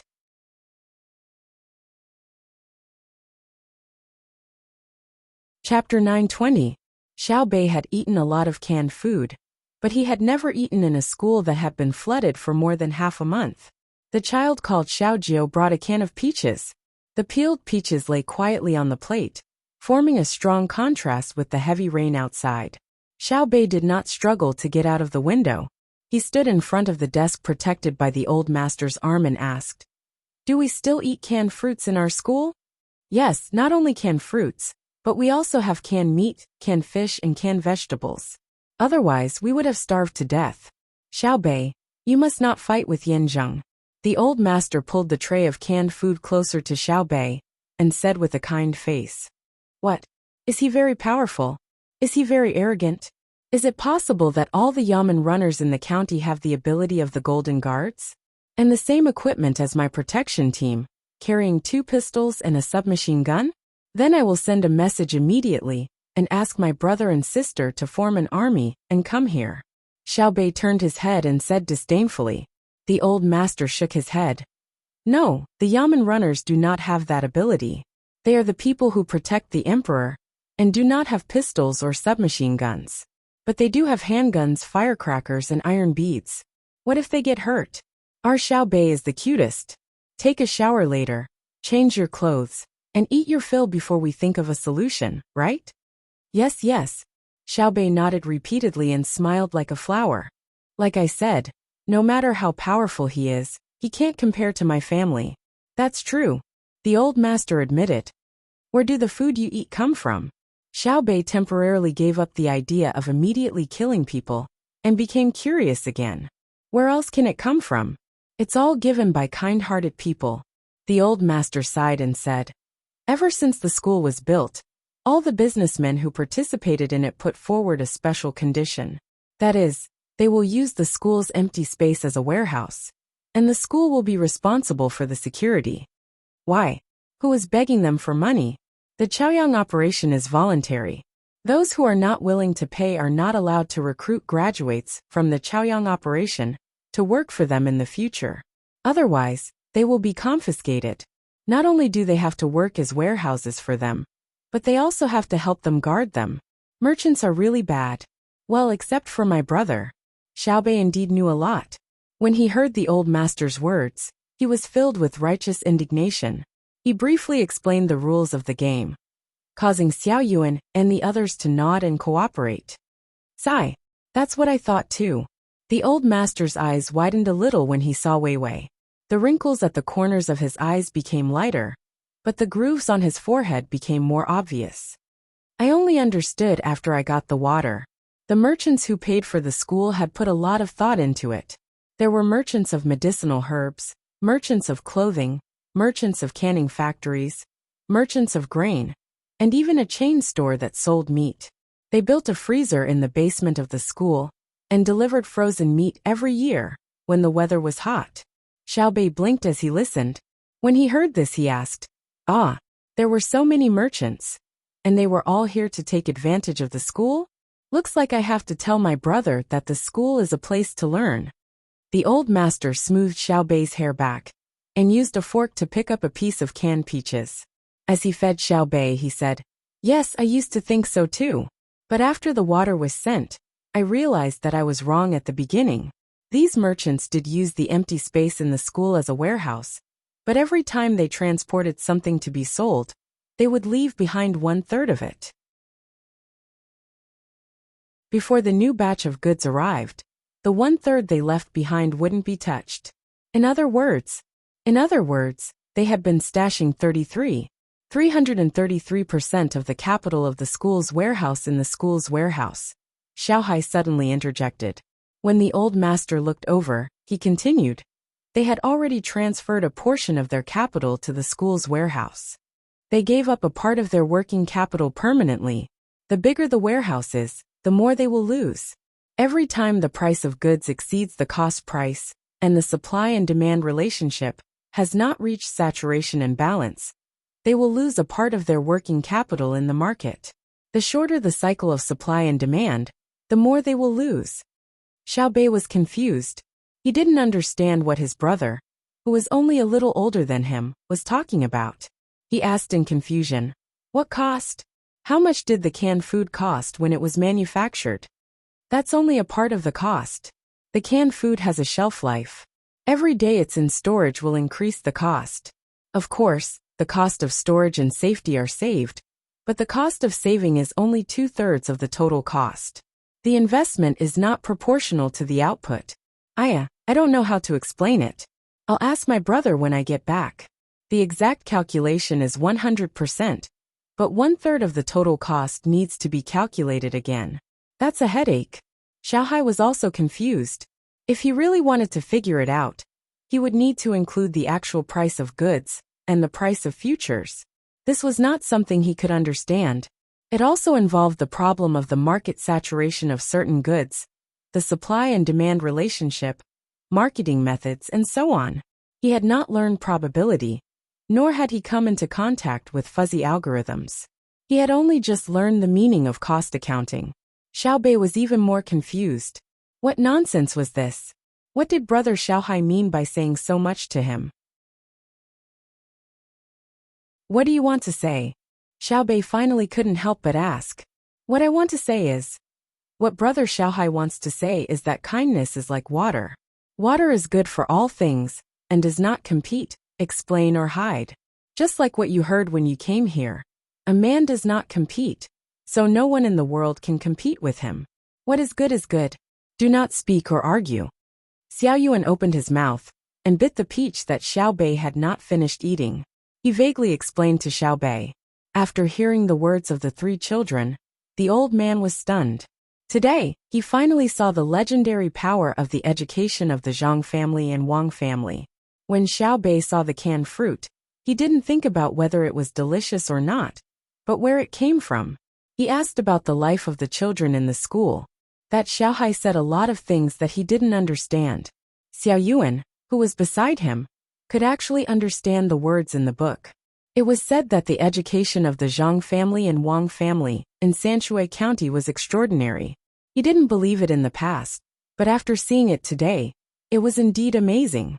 As the old man thought about it, he was full of admiration. When he saw Xiaobei look at him blankly, he explained, Xiaobei, it's actually saying that all the businessmen who participated in the warehouse wanted to help the school. They would rather earn less money, so that the school would have something for the students to use when the disaster struck. Oh, I know. They are all good people, right? At least from the perspective of the school, they are good people, right? I understand. Sometimes I'm very stupid, but I'm still the cutest Xiaobei, right? Xiaobei thought hard and finally understood a part of it. The old man hugged Xiaobei tightly and nodded. Yes. Xiaobei is the cutest. Then go bathe and change your clothes. Yes. I'll go now. Grandpa, how long will the school's food last? If it really doesn't work, find some wood, line it up, and leave with me. We brought a lot of food, and left it at the train station. Xiaobei was about to leave when he thought about the food. A lot more. It's fine even if we are trapped for 3 to 5 months. There are more than 10,000 kilograms of people frozen in the cold storage. I'll get someone to make you braised pork later. Go and bathe. Don't catch a cold. The old man looked at Xiaobei and the others with relief. Xiaobei nodded hard. Okay, I'll go right away. Remember to make the braised pork thinner, and thin slices of ginger. Don't fry the sugar. Achi. This big brother, greetings. Can you tell me where to go to the clinic? Achi, in the county seat of Hongnong County, Li Bai, who was drenched by the rain, felt cold all over. According to the booklet sent by Dei Hospital, he should have a fever. There were many ways to deal with this situation. The simplest was to find a clinic. The second best was to find a safe place to take a hot bath and drink some ginger sugar water. If there were ice cubes, it would be better to apply it. Ever since Li Bai left his hometown, he had encountered such situations many times and survived them. But today, he was not going to endure it. He had money, and he wanted to get better treatment. Therefore, he decided to go to a medical center to have a look while he was still sober, under the stimulation of the cold rain. The person who was stopped by him looked at him with pity and said, I advise you to find a place to rest. Drink a few bowls of hot water, sleep well, sweat, and maybe you won't feel so bad when you wake up. What about the clinic? Li Bai still did not give up. The clinic has no medicine. If you want to see a doctor, go to the county government office. All the medicine has been taken into the government office, and the doctor has also been invited. The passerby said a few more words. Thank you. Li Bai had already heard it clearly, and also thought of the cause and effect. The Yamen took the people and medicine away, intending to collect more money. What he didn't understand was who had the guts to touch people in the medical field. The people stationed here should be people from the Day Medical School. Their guts weren't small. After hesitating for a while, Li Bai gave up the idea of going to the county government office and staggered into a nearby inn. As soon as he opened the door, before the shopkeeper inside said anything, he said, "I want a good room, ginger sugar water, quilts and quilts."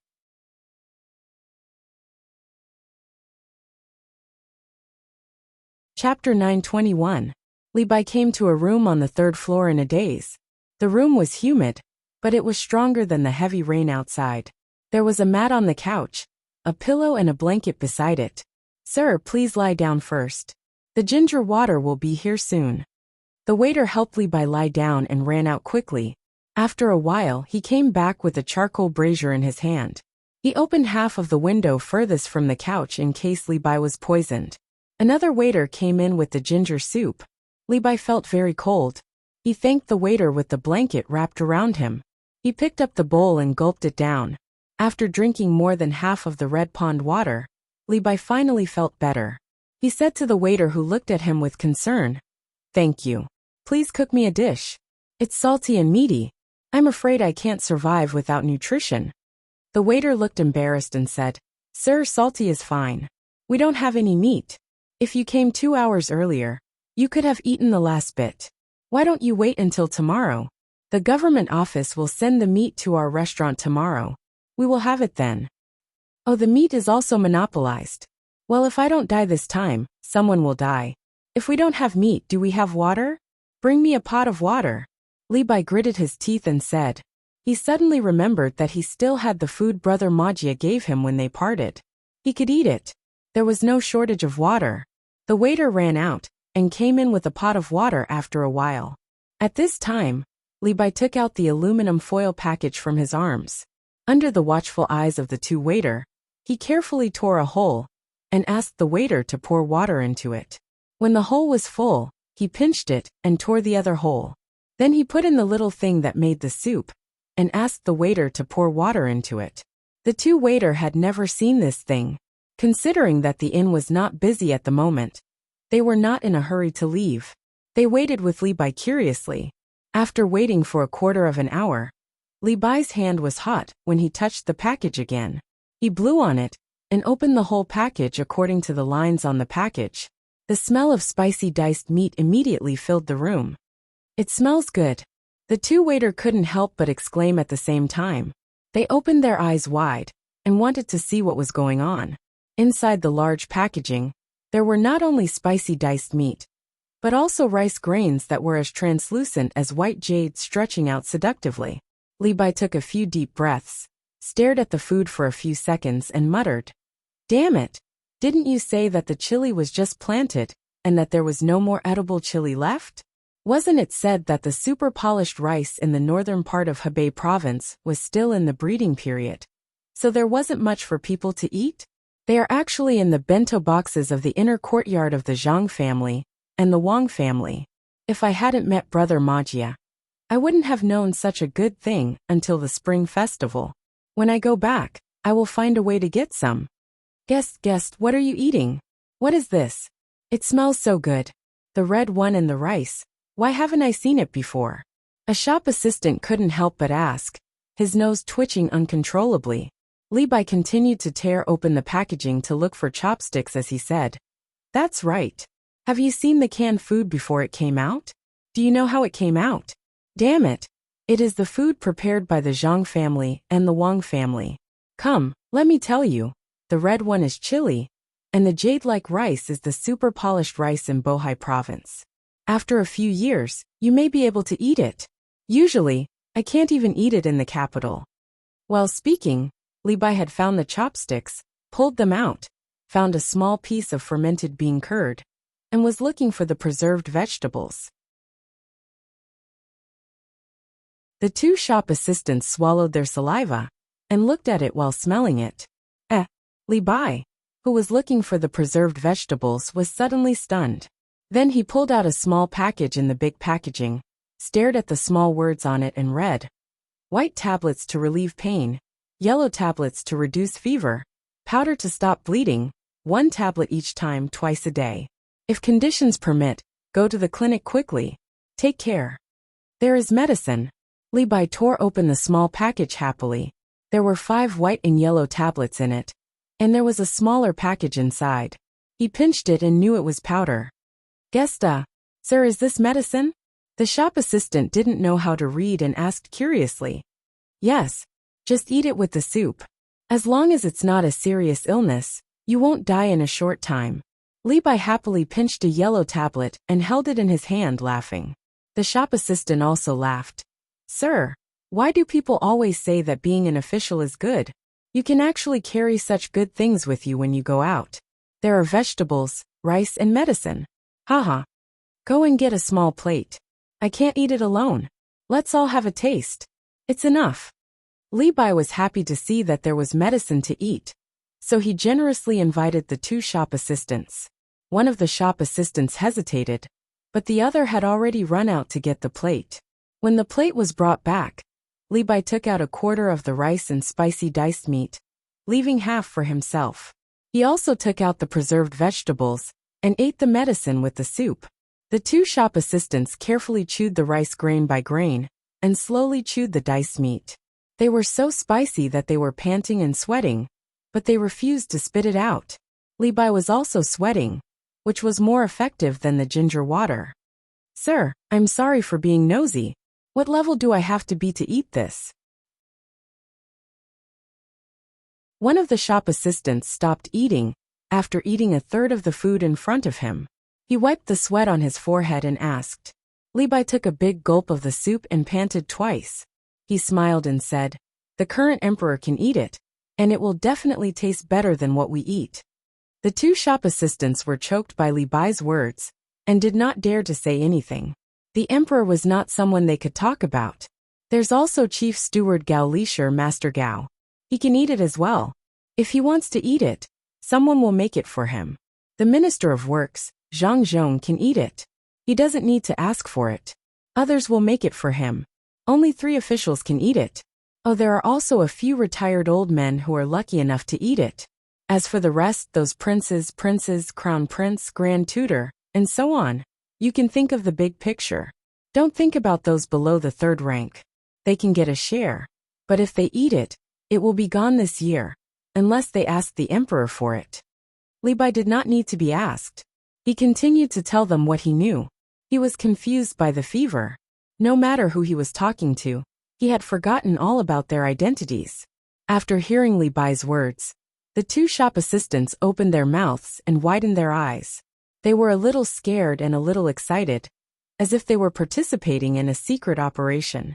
One of the shop assistants was attracted by the smell of the spicy diced meat. He stood up cautiously and asked nervously, "Sir, you are? I'm not of such a high level. This food is eaten by the Zhang family and the Wang family in Sanshui County. Do you understand?" Li Bai knew that the shop assistant had misunderstood and explained. Yes, we understand. The Zhang family and the Wang family in Sanshui County. Sir, you are working for them?" The shop assistant nodded and looked at Li Bai enviously. It seemed that it was an honor to work for the Zhang family and the Wang family. Li Bai was a little depressed. When he was talking about his position, the shop assistant was not envious.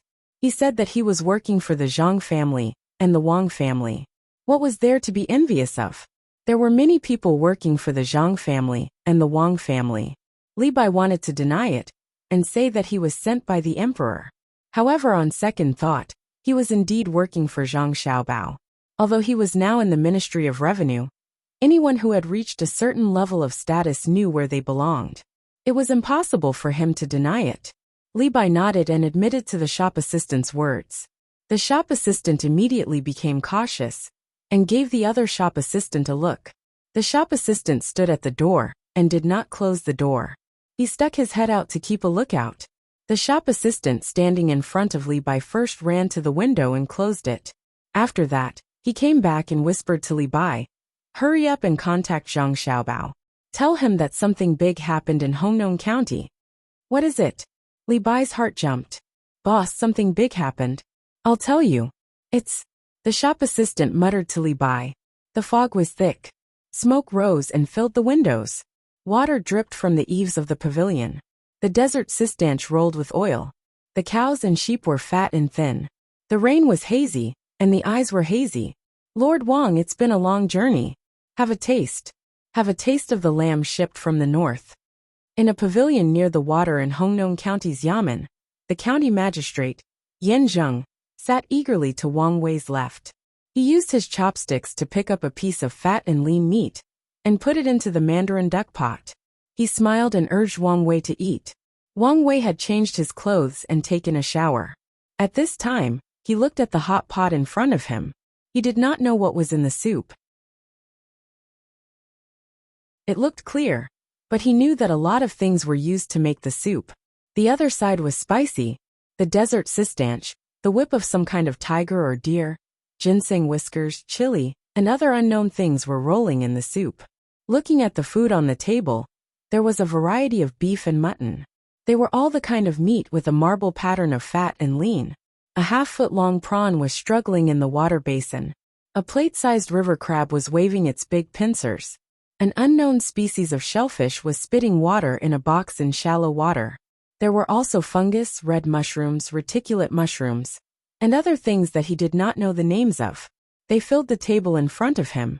They even occupied a table specially used for food. Touching the ivory chopsticks, jade-carved bowls and plates, and golden crab inlaid with jade, Wang Wei did not know what to say for a while.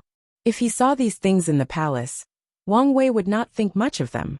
If he saw them in Zhang Xiaobao's house, Wang Wei would think that they were very ordinary, or even better than the ones in front of him. However, these things appeared on the table of a county magistrate. "Yan Zheng, which aristocratic family are you from? Which big businessman are you the son-in-law of? Why have I never heard of you? How much do you earn a year? Where did you, a county magistrate, get the chili?" "Lord Wang. Lord Wang." County magistrate Yan Zheng called out softly when he saw Wang Wei looking left and right without moving his chopsticks. "Oh, eat. The crabs in autumn are fat. Haha, County Magistrate Yan, you are so lucky. This is..." Wang Wei shook his head to wake himself up from his thoughts. He pointed at something he had never seen before with his chopsticks and asked. Yan Zheng looked over and introduced with a smile. "Lord, this is oyster? It is delicious and slightly salty. It can be roasted, stewed, steamed, boiled, eaten raw, and used as medicine. It is a rare delicacy. It is not commonly seen in the mainland. It is also called oyster." Oh! Wang Wei suddenly understood what oyster was. Zhang Xiaobao and Wang Wan sent a lot of oysters from Jili province to the capital. Almost every official was given one. It was just that they were dry without shells. They were said to be local specialties of Jili province, and were not worth much. Some of them were wild and pearls could be found in them. They also said that before winter this year, a batch of fresh oysters would be sent back and processed, so that the officials in the capital could taste the taste of oysters. Thinking of this, Wang Wei picked up an oyster from the shell and tossed it into the spicy side. After a while he felt that it was almost cooked. He picked it up and put it into his mouth. It was fresh, indeed fresh. There was a special kind of freshness, just like the taste of the oyster sauce that Zhang Xiaobao and the others gave him in the spring. It was just that the oyster sauce lacked the softness of oysters. It seemed that Zhang Xiaobao gave him something real. He was a good person. When he went back, he might be able to eat fresh oysters. At that time, it would be much more comfortable to eat. Eating Zhang Xiaobao and Wang Wan was called eating the rich. Eating Yan Zheng in front of him was like eating the fat of the people. Yan Zheng did not know what Wang Wei was thinking. He thought that Wang Wei was stunned by the taste of oysters. He also picked up an oyster, dipped it in the soy sauce on the plate, and ate it raw. He narrowed his eyes and asked, "Lord Wang, what do you think?" "Very good," Wang Wei praised. Looking at Yin Zheng eating raw, he remembered that Zhang Xiaobao had mentioned something about eating raw. He cursed in his heart. You'll die from eating too much. Lord Wang, try the crab. Yin Zheng directly reached out and broke off a crab's pincer that was tied to the front of the pincer. He then took out the juicy, translucent meat and dipped it in the pot with chopsticks. After a while, it turned completely white. He picked it out and put it into his mouth while saying, "This is autumn's hairy crab. Each one weighs more than a jean." Wang Wei nodded and picked up the cut meat roll. At this time, the meat roll had already loosened, and the thin meat was piled on the plate. When he picked it up, there was still some blood. He put it in the pot and took it out. He dipped it in some chives and ate it. It was tender and fresh. Good meat, good meat. It's so fresh, bloody and fresh. It's raining outside the pavilion. This is a rare scene. Lord Yin invited me to eat here. What a good mood. Raising a knife to cut the meat and frying it in boiling water. A line of red and white, a line of fresh. Cows and sheep galloped into a pagoda. Dark clouds as a curtain of rain. Wang Wei chewed on a piece of chili skin, and bright red water dripped down from the corner of his mouth. Yin Zheng listened to Wang Wei's poem and felt awkward. Why did he hear the helplessness of the common people and the weeping of the heavens? When he looked at Wang Wei again, he was frightened and asked nervously, Lord Wang, why are you crying? Is your mouth broken?"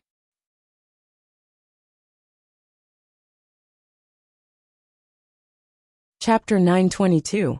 Wang Wei, who seemed to have made up his mind, became very happy when he ate the hot pot. He tasted all kinds of food that he had never seen before, and even asked someone to bring him some fresh oysters to roast over the charcoal fire after he rinsed them in the hot pot.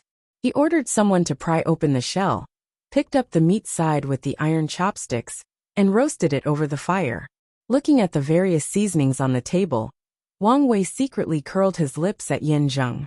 Wealth was not something that a small county magistrate could pretend to be. Do you think you can become rich just because you have shrimp, crab, whip, and fish? When did I have the honor to eat a banquet that Zhang Xiaobao invited? It was called a buffet. Not to mention the dazzling array of food, the various seasonings were also dazzling. Forget it. I'll just eat roasted oysters with soy sauce and minced garlic. Wang Wei ate 12 roasted oysters in a row. Of course, he didn't know that Zhang Xiaobao used a lot of seasonings for the banquets, because Zhang Xiaobao used to sell that. Plus the food that they had eaten in other countries, and Wang Wan's supplement. They could make hundreds of seasonings. Many things that were not used as seasonings now were also used as seasonings by them, such as red wine, cloves, fishbone powder, and so on. Seeing Wang Wei eat freely, the county magistrate Yin Zheng was also very happy. He asked the maid to sing in the pavilion. Taking advantage of the rain outside, it was really a special feeling. "Sir, if you think the oysters are still edible, you can load a cart with them when you go back to the capital. You can keep them in water and eat them as you want. It's very convenient." Seeing Wang Wei staring at the oysters and swallowing the minced garlic, Yin Zheng thought that Wang Wei liked to eat oysters the most, so he tried to give him a gift. Okay, it's early to have fun. Oysters are good." Wang Wei replied and stuffed another big mouthful of minced garlic into his mouth. It was not that he liked to eat garlic, as it was too spicy. He was worried that the food prepared by Yin Zheng was not clean, so he used garlic to sterilize it. He did not intend to die of illness on the spot. If someone had to die, it should be Yin Zheng. He understood that since the emperor had sent him, and Li Bai here, he must have discovered the local situation. Yin Zheng, the county magistrate, could do whatever he wanted. As long as he and Li Bai reported what they had heard and seen to the emperor truthfully, Yin Zheng would have to die even if he had the ability to overturn the heavens. No matter how powerful he was, how could he withstand the attacks of Zhang Xiaobao and Wang Wan, who were now in charge of the capital city? This was all that Wang Wei knew, but there were still many things that he didn't know. Li Longji couldn't wait for him to report to Li Bai. If it was in the past, Li Longji wouldn't have paid too much attention to this, because it wasn't easy to transmit information. However, news traveled very quickly nowadays. Telegrams after telegrams made it difficult for Li Longji not to pay attention to the flood. Regardless of whether it was caused by the officials' negligence or inaction, Everything that needed to be dealt with had to be dealt with. After 3 rounds of wine, Wang Wei was slightly tipsy.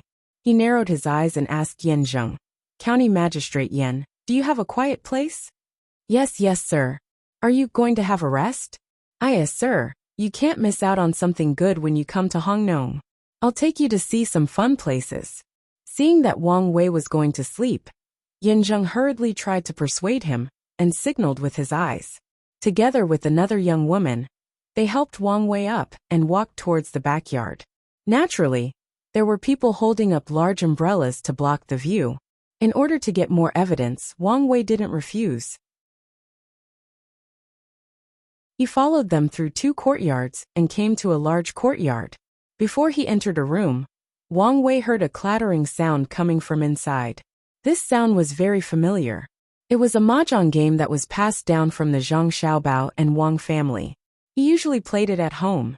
It was a small game with a few copper coins as the foundation. It was quite an interesting game. Could it be that Yan Zheng was looking for him to gamble? Did he want to cheat him of all his money?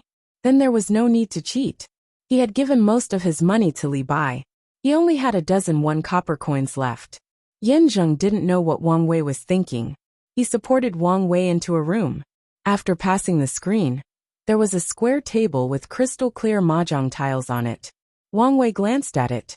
It was really extravagant. It was made of ivory. Afraid that someone would cheat, only half of it was made of ivory. There was also a layer of purple bamboo behind it.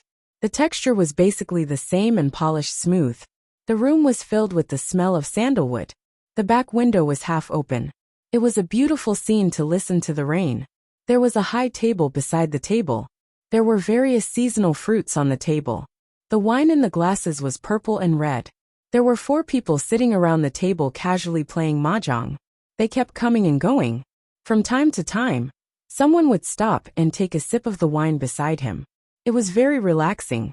When Yan Zheng and the other 2 came in, the 4 people had already seen them. However, they didn't greet them. Instead, their eyes stayed on Wang Wei for a while. 5 pancakes. A person sitting on the south wind threw out a card. Before the next person took a card, the person opposite pushed the card away and said with a smile, "Thanks. I've waited 4 rounds for you." The person sitting on the south wind threw out 2 bamboo chips from the small box in front of him. He stood up and said, "I'm tired. I don't want to play anymore. County Magistrate Yan, what about you?" Yan Zheng also laughed and said, "What's wrong? You don't have good luck. Did you lose all the money you asked for in October?" "It's still early. I'll go and have a look." The person sitting on the south wind shook his head indifferently and walked to a place with a hanging curtain. "Your Excellency Wang, you're here." Yan Zheng smiled and helped Wang Wei to the south wind. Wang Wei blushed and said, I only have a little money with me. I don't have any money. How about? It doesn't matter. Your Excellency, just play. It's not money but goods. They are playing with goods that can arrive in Tang before the end of December this year. Even if they win, the goods don't belong to them. They still have to pay. To be precise, what they win is the opportunity and power to buy the goods. Yan Zheng took out a box from another place and opened it, revealing the bamboo chips inside. Wang Wei looked at them carefully and saw that there were some words like 100 gene of silver, 20 gene of sulfur, 30 sea cucumbers, and so on. After a little calculation, he understood. However, there was still something he didn't understand. He asked, "Since we are spending money, why does it matter if we win or not?" "It's different. The goods from overseas have different prices. Those who want to buy have to set the price in advance. Those who buy at a high price will lose money when the goods arrive. Those who sell at a low price will lose money when the goods arrive. Those who sell at a low price will lose money when the goods arrive. Those who sell at a high price will lose money when the goods arrive. Do you understand?" As Yan Zheng explained, he put all the chips in the box into the small drawer in front of Wang Wei and added, "Your Excellency, just play. If you win, it's on both of us. If you lose, it's on me. At worst, I won't buy it." Wang Wei was still a little confused. He couldn't understand. It was just a business. Why did they have to make a mess? They set the price in advance and bet on the right to buy the goods at the lowest price. Weren't they idle? Well, I'll go back and tell the emperor that Zhang Xiaobao is above the list of the richest people. Let's see if he can figure it out. Wang Wei calmed down and sat upright. He began to play dice with the other 3 people. This was also a step in the evidence. Yan Zheng stood behind Wang Wei and watched with a smile.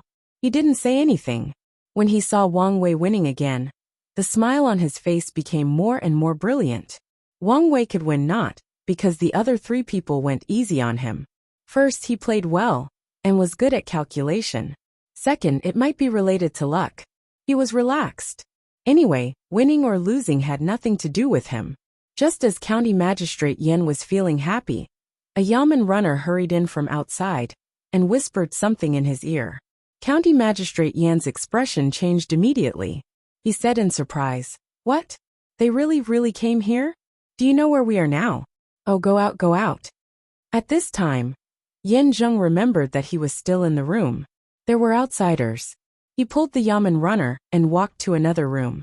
When he left, his face was obviously not as good as before. It was so pale that there was almost no blood in it. The person whose expression had also changed was Wang Wei. He was no longer as relaxed as before. Just now, he had only heard 2 words, Xiaobei. But these 2 words were enough to make some people's imaginations run wild. Wang Wei was one of those people. The 2 words Xiaobei were too shocking, especially the officials who worked in the capital. They all knew that it represented unscrupulous. It represented not being able to explain clearly. It represented not being able to cover up once caught. Most importantly, it represented a huge power. It could be turned into billions of dollars, and it could also be turned into rolling iron hooves. Therefore, Wang Wei's heart could not calm down. He recalled Yan Zheng's expression when he left, and recalled the Yamen runner's anxiety when he came in. A shocking guess appeared. Xiaobei was here. Zhang Xiaobei is here. It's really her. Are you sure? Yan Zheng asked the question that Wang Wei wanted to ask. All the pores on his body opened, his hair stood up, and goosebumps covered his whole body. It's confirmed. Our people in Wanyan County sent the news, but we don't know where she is. The food at the train station was brought by her. What should we do? The Yamen runner who reported the news was also affected by Yan Zheng, and said with a trembling voice, "How could it be? How could it be? Why is it her? Investigate for me. Find out where she is. Even if we have to send out all our men, we have to find her." Yan Zheng was finally unable to maintain his composure.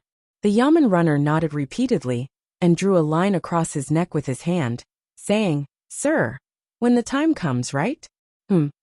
Bullshit. Do you think she came alone? Tell me when you find her. This official will go see her personally. I must calm her down. How could it be her who came? I have already blocked the news. Go quickly. Yan Zheng looked like he was about to fly into a rage out of humiliation. Tears were about to come out. This is the warehouse for the canned meat? It's arranged so neatly. Open this fish and let me see. Is it all fish head, fish tail, fish bones, and fish belly? Xiaobei, who had taken a bath and changed into a new set of clothes, was visiting the various warehouses in the school. The first thing she came to was the canned meat. She pointed at a can of fish without a label and asked someone to open it. Tools for opening cans were placed at the side. There were quite a few of them. Someone took the tools and pressed on the can. The can was opened, revealing the contents inside. Xiaobei went to the nearest part and took a closer look. She nodded and said, It's really a can of fish head. Fat head fish. There's a part of the fish head and a lot of meat. It's done well. It's almost turned into fish glue. Put it in the pot and add some vegetables. It can be eaten as a fish head hot pot. It's not considered cutting corners. Open another one for me to see. The person beside her opened another can of fish. This time, Xiaobei could see clearly without being too close. It's actually a can of black bean fish. Steam it in the pot and eat it with steamed buns. It's very good. Open a can of chicken. When the can of chicken was opened, Xiaobei stretched out her hand. Chopsticks. Someone handed over the chopsticks. Xiaobei used the chopsticks to stir the can of chicken twice. Then she identified it and said, braised chicken wings. Not bad.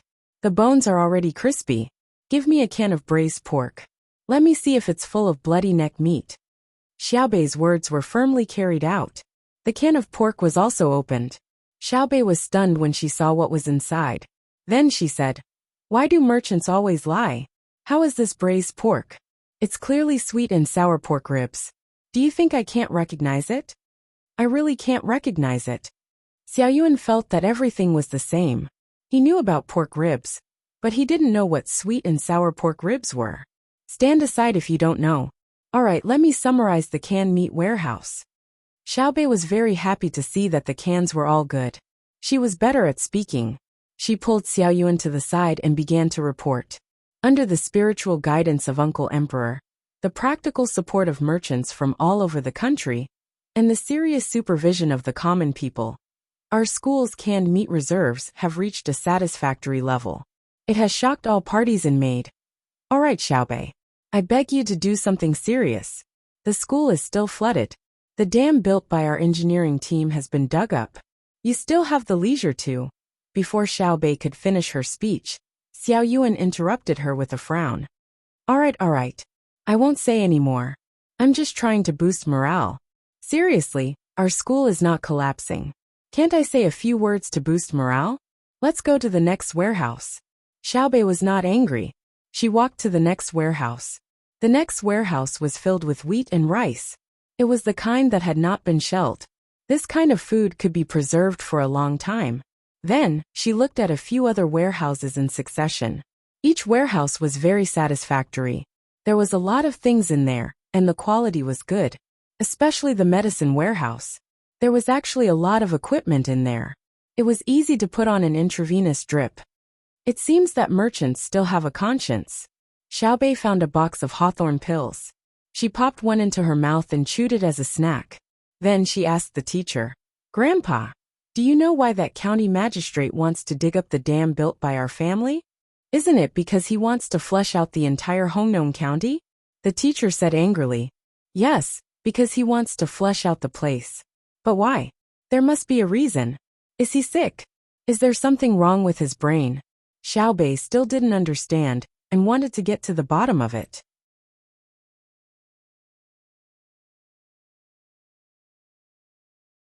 Chapter 923. For money. Xiaobei seemed to understand, but there were still some things he didn't understand. He asked again. Then, did someone give him money to rush into Hongnon County? Enemy? Who? His family must be exterminated.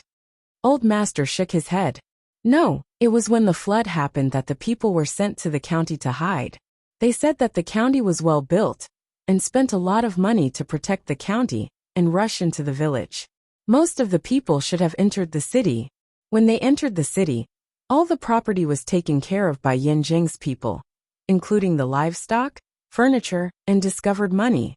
Our school originally wanted to retreat into the county, but we found that there were still many things in the warehouse. Moreover, the Hongyuan River had not been breached by the flood, so we were afraid that the children would be in danger. Moreover, this school was built by your family, Yan Zheng. So we boldly guarded the school building and waited for the flood to pass before finding a way out. When Old Master said this, his expression was one of helplessness and relief. He pointed to a teacher standing at the door of the warehouse and said, "He went to the county and found that something was wrong. He came back and told us. At the same time, he brought a group of children from other schools. Otherwise, there wouldn't be so many people in the local school. 2 of the children were almost washed away by the flood." Sigh. The teacher introduced by Old Master nodded. He seemed to be afraid of Zhang Xiaobei's group, and was somewhat reserved. He only smiled and didn't speak. He didn't have the seriousness of a teacher, and looked more like a student who had just left an academy. He was indeed young. Xiaobei touched his head and ran his hand through his still wet hair. He said with a puzzled expression, "Is he crazy? Does he think he can hide it? Are the people in the world stupid? Even if the whole county doesn't say anything, our family's quality inspectors will go and investigate the breach. I want to see him. Let's send a message to the capital first. Otherwise, my brother and sister will be worried." Xiaohai's expression was ugly. Although he was young, he usually heard his brother and sister talk about such things. He knew that harming the people was a serious crime, so serious that people would die. Okay, let's ask first. Adjust the frequency. Don't let Hongnong County receive the signal, Xiaoyuan suggested. Soon, the message was turned into a signal and sent out by Xiaobei's people. It was relayed all the way to the capital. It was also raining in the capital, but the rain was relatively light. It fell sparsely on the surface of Tsushui, forming circles of ripples that spread out in all directions. Li Longji was lying under a large umbrella, watching the rainy scenery of the hibiscus garden, while watching Zhang Xiaobao busy cooking. This was the only time he could bully Zhang Xiaobao.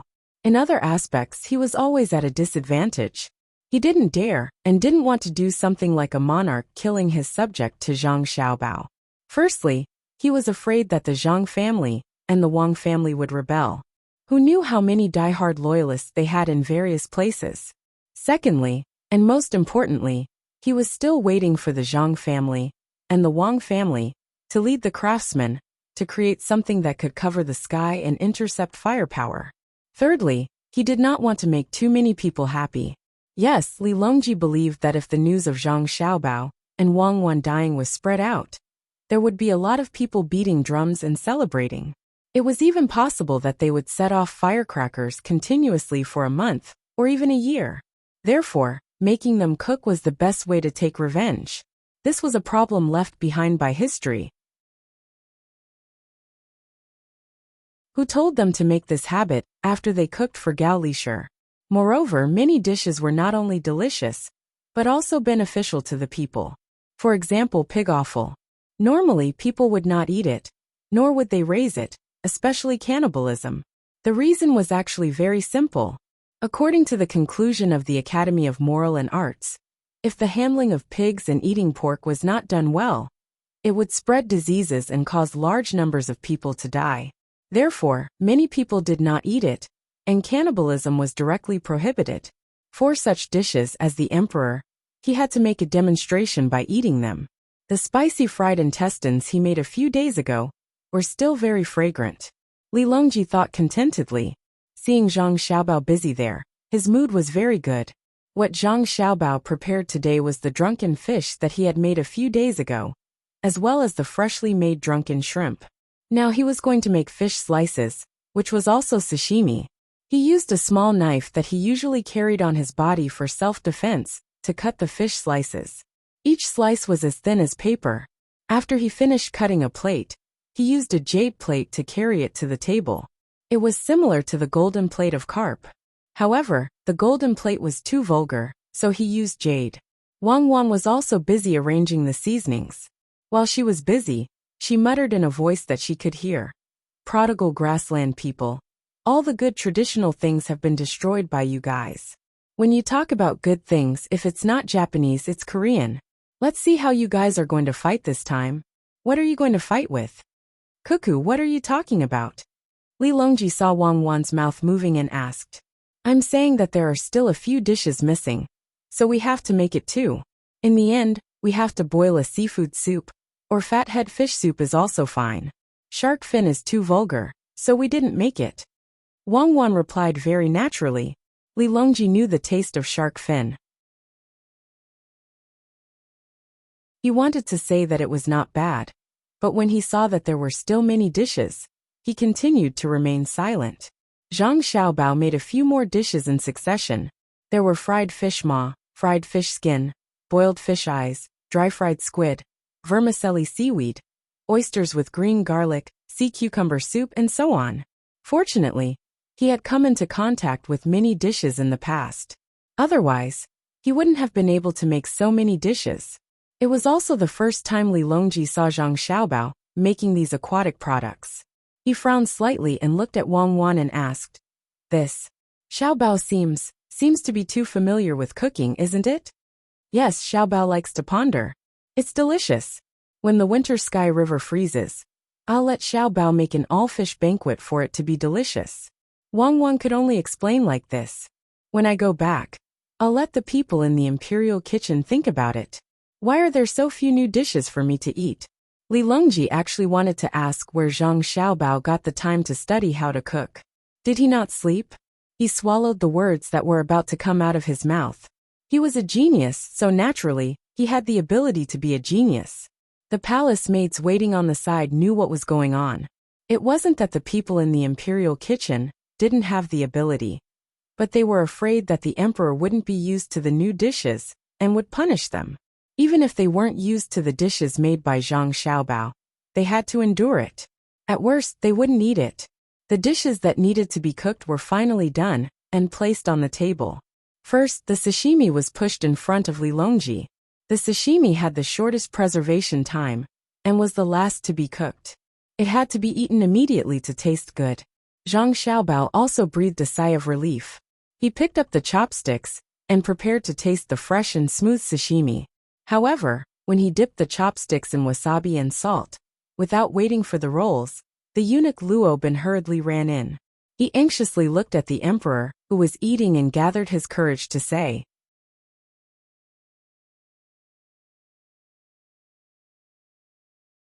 Chapter 924. Oh, there really is a problem. Li Longji didn't read the contents of the telegram. He was convinced by Luo Bin's words. He looked at Zhang Xiaobao and Wang Wan, who had just sat down and were about to eat sashimi. Zhang Xiaobao hesitated for a moment, but still stuffed the sashimi into his mouth. He chewed hard and swallowed before saying, Could it be that Xiaobei saw wrongly? Is there something else going on? Could it be that Yin Jing's crime is even worse, and Xiaobei didn't find out? Li Longji frowned. Xiaobao means that Xiaobei is wrong. Yin Jing might not have committed such a serious crime. He might have offended Xiaobei. Otherwise, how would a county head dare to destroy the embankment and take the people's money? Wang Wan explained. Li Longji waved his hand and said, How is that possible? My Xiaobei can't be wrong. If he says that someone is guilty, then that person must be guilty. I have long suspected that there was something wrong with Hong Nong. Who knew that he would be so daring? How did he become your Xiaobei? Zhang Xiaobao cursed silently, but he also knew that the possibility of Xiaobei lying was very small. Other than Xiaobei and the other 9 people, there were also many adults who would not allow Xiaobei to fool around. Once it was confirmed, Yin Jing's family would be exterminated. Wang Wan looked over and met Zhang Xiaobao's eyes. The two of them nodded at the same time. Your Majesty, I think it's better for Wan Wan and I to make a trip there personally. If Xiaobei's actions aren't steady, I'm afraid he'll get into big trouble. Saying this, Zhang Xiaobao stopped eating and stood up to leave. Wang Wan followed behind. Li Longji was stunned for a moment and asked, Then what about the fall examination? Next year, the two of us will take the spring examination. Zhang Xiaobao was actually afraid that the bold Yin Zheng would do something even more daring and put his younger siblings in danger. Seeing Zhang Xiaobao and Wang Wan's figures disappear from his sight, Li Longji pondered for a moment. He then picked up his chopsticks again and ordered, Pass down the decree. This year's autumn exam will be delayed by a month. All students who apply for the exam can go to the Imperial College and obtain a certificate for food and lodging. They can eat and drink at Zhang Xiaobao's and Wang's businesses. Yes, that's it. Thank you, Your Majesty. Gao Lisher thanked him from the side. As for the expenses of the students, since his godson could treat all the people of Chang and to food and drink for 10 days, he naturally wouldn't care about the expenses of the students. Xiaobao, are you really going to Hong Nong? Wang Wan, who had followed Zhang Xiaobao out, asked for confirmation. Let's go. I suspect that there's more to this matter than meets the eye. Zhang Xiaobao's brows furrowed in worry as he quickened his pace. What do you mean? Wang Wan didn't bother to open her umbrella. She wiped the rain from her forehead and asked, Do you still remember 10 years before we came? The mayor of a city blew up the dam and flooded 3 counties with the excuse that the dam was rusty due to the strong flood? Zhang Xiaobao reminded her. Wang Wan rolled her eyes and tried to recall. She said, At that time, he wanted to destroy a group of buildings. Even if he didn't release the water, the buildings wouldn't be able to withstand the heavy rain. The quality of the buildings was too poor. He was too involved in it. Could it be that Yin Zheng from Hong Nong also intervened in the local construction? It's impossible. The quality of the construction projects nowadays can still be guaranteed. People aren't that bad. Maybe he wanted to cover up other facts. Zhang Xiaobao hurried to the carriage that had picked him up. He unloaded 2 horses from the shaft of the carriage and gave one to Wang Wan. He rode the other one himself and galloped towards the train station. It was still raining. Flashes of lightning lit up the dark night sky. In an inn in Hongnong County, Li Bai, who was covered in layers of clothes and sweating, felt much more comfortable. Pretending to be a man sent by Zhang family and Wang family, Li Bai was eagerly taken care of by the waiter of the inn. He was not only given a bigger room and a new bedding, but also 2 lampstands, which lit up the room. Li Bai drank bowl after bowl of ginger sugar water. When he was hungry, he didn't eat but drank soup. The bedding wrapped around him was changed every time it got wet. Although there was no electric light in the room, it was still better than other places. Seeing the waiter being so attentive, Li Bai was so moved that he wanted to tell his real identity several times. However, he was afraid that the waiter would suddenly change his attitude, so he had to apologize secretly. "Your Excellency, are you cold?" A waiter who was waiting to serve Li Bai in the room sat in front of the lamp for a while and asked Li Bai. "No, I'm hot." Li Bai maintained his sitting posture, with his eyes still looking out of the half-open window. Then he asked, "Do you think Ma San is lost? He has been gone for an hour. He hasn't come back yet." "Your Excellency, don't worry. Maybe it's because the water outside is too strong. Ma San ran out to hide from the water. He will be back soon." The waiter comforted him. "That's good. That's good. Don't have any conflicts with the people in the yamen," Li Bai said, but he was still worried. Since he was mistaken by the waiter as a man from Zhang family and Wang family, Li Bai heard a lot of unbelievable things from the waiter. First of all, he knew that the flood in Hongnong County was caused by someone. There were many people sent by the yamen to guard around Hongnong County, especially the railway station. No one was allowed to leave. This was a serious crime. Yan Zheng, the county magistrate, dared to do it. Second, before the flood, there was a popular game in Hongnong County. It was not a lottery controlled by the state, but something called goods tickets. Money was used to buy tickets for various goods. When buying tickets, the prices would fluctuate. Every 10 days, the yamen would announce the prices of various goods. Some prices would rise, while others would fall. Those who held tickets for goods that had risen in price would naturally make a profit if they sold the tickets. Otherwise, they would lose money. Interestingly, the price fluctuation of goods tickets did not affect the prices of various materials in the county. If people who bought the tickets did not sell them, there would be goods delivered. After several times, more and more people bought the tickets. The reason was that the price of the tickets was very low the first few times. Even if the price of the goods went down, as long as they did not sell the tickets, the price of the goods would be lower than the normal price of the goods in the county. It was very cost-effective. But recently, the price of many things in the county had gone up. The price of the tickets had also gone up. The increase was not small, and it had far exceeded the normal price. Li Bai did not know what was going on for a while. He only felt that it was abnormal. He was worried that Wang Wei would not be safe in the yamen, so he asked a waiter to check and try to find out some information. He waited anxiously for another quarter of an hour. When Li Bai was about to ask another waiter to help him, Ma San, who went to inquire, finally came back with rain all over his body. "How is it?" Li Bai asked nervously when he saw Ma San. "You're tuning in to the Li Mei's Wuxia Whispers YouTube channel. We're so grateful for your support. And don't forget to subscribe to join us on this incredible journey through captivating stories. Your generosity through donations truly makes a world of difference, as it's the primary source of revenue that allows me to expand and enhance this channel for you. Thank you from the bottom of my heart for being a part of this adventure.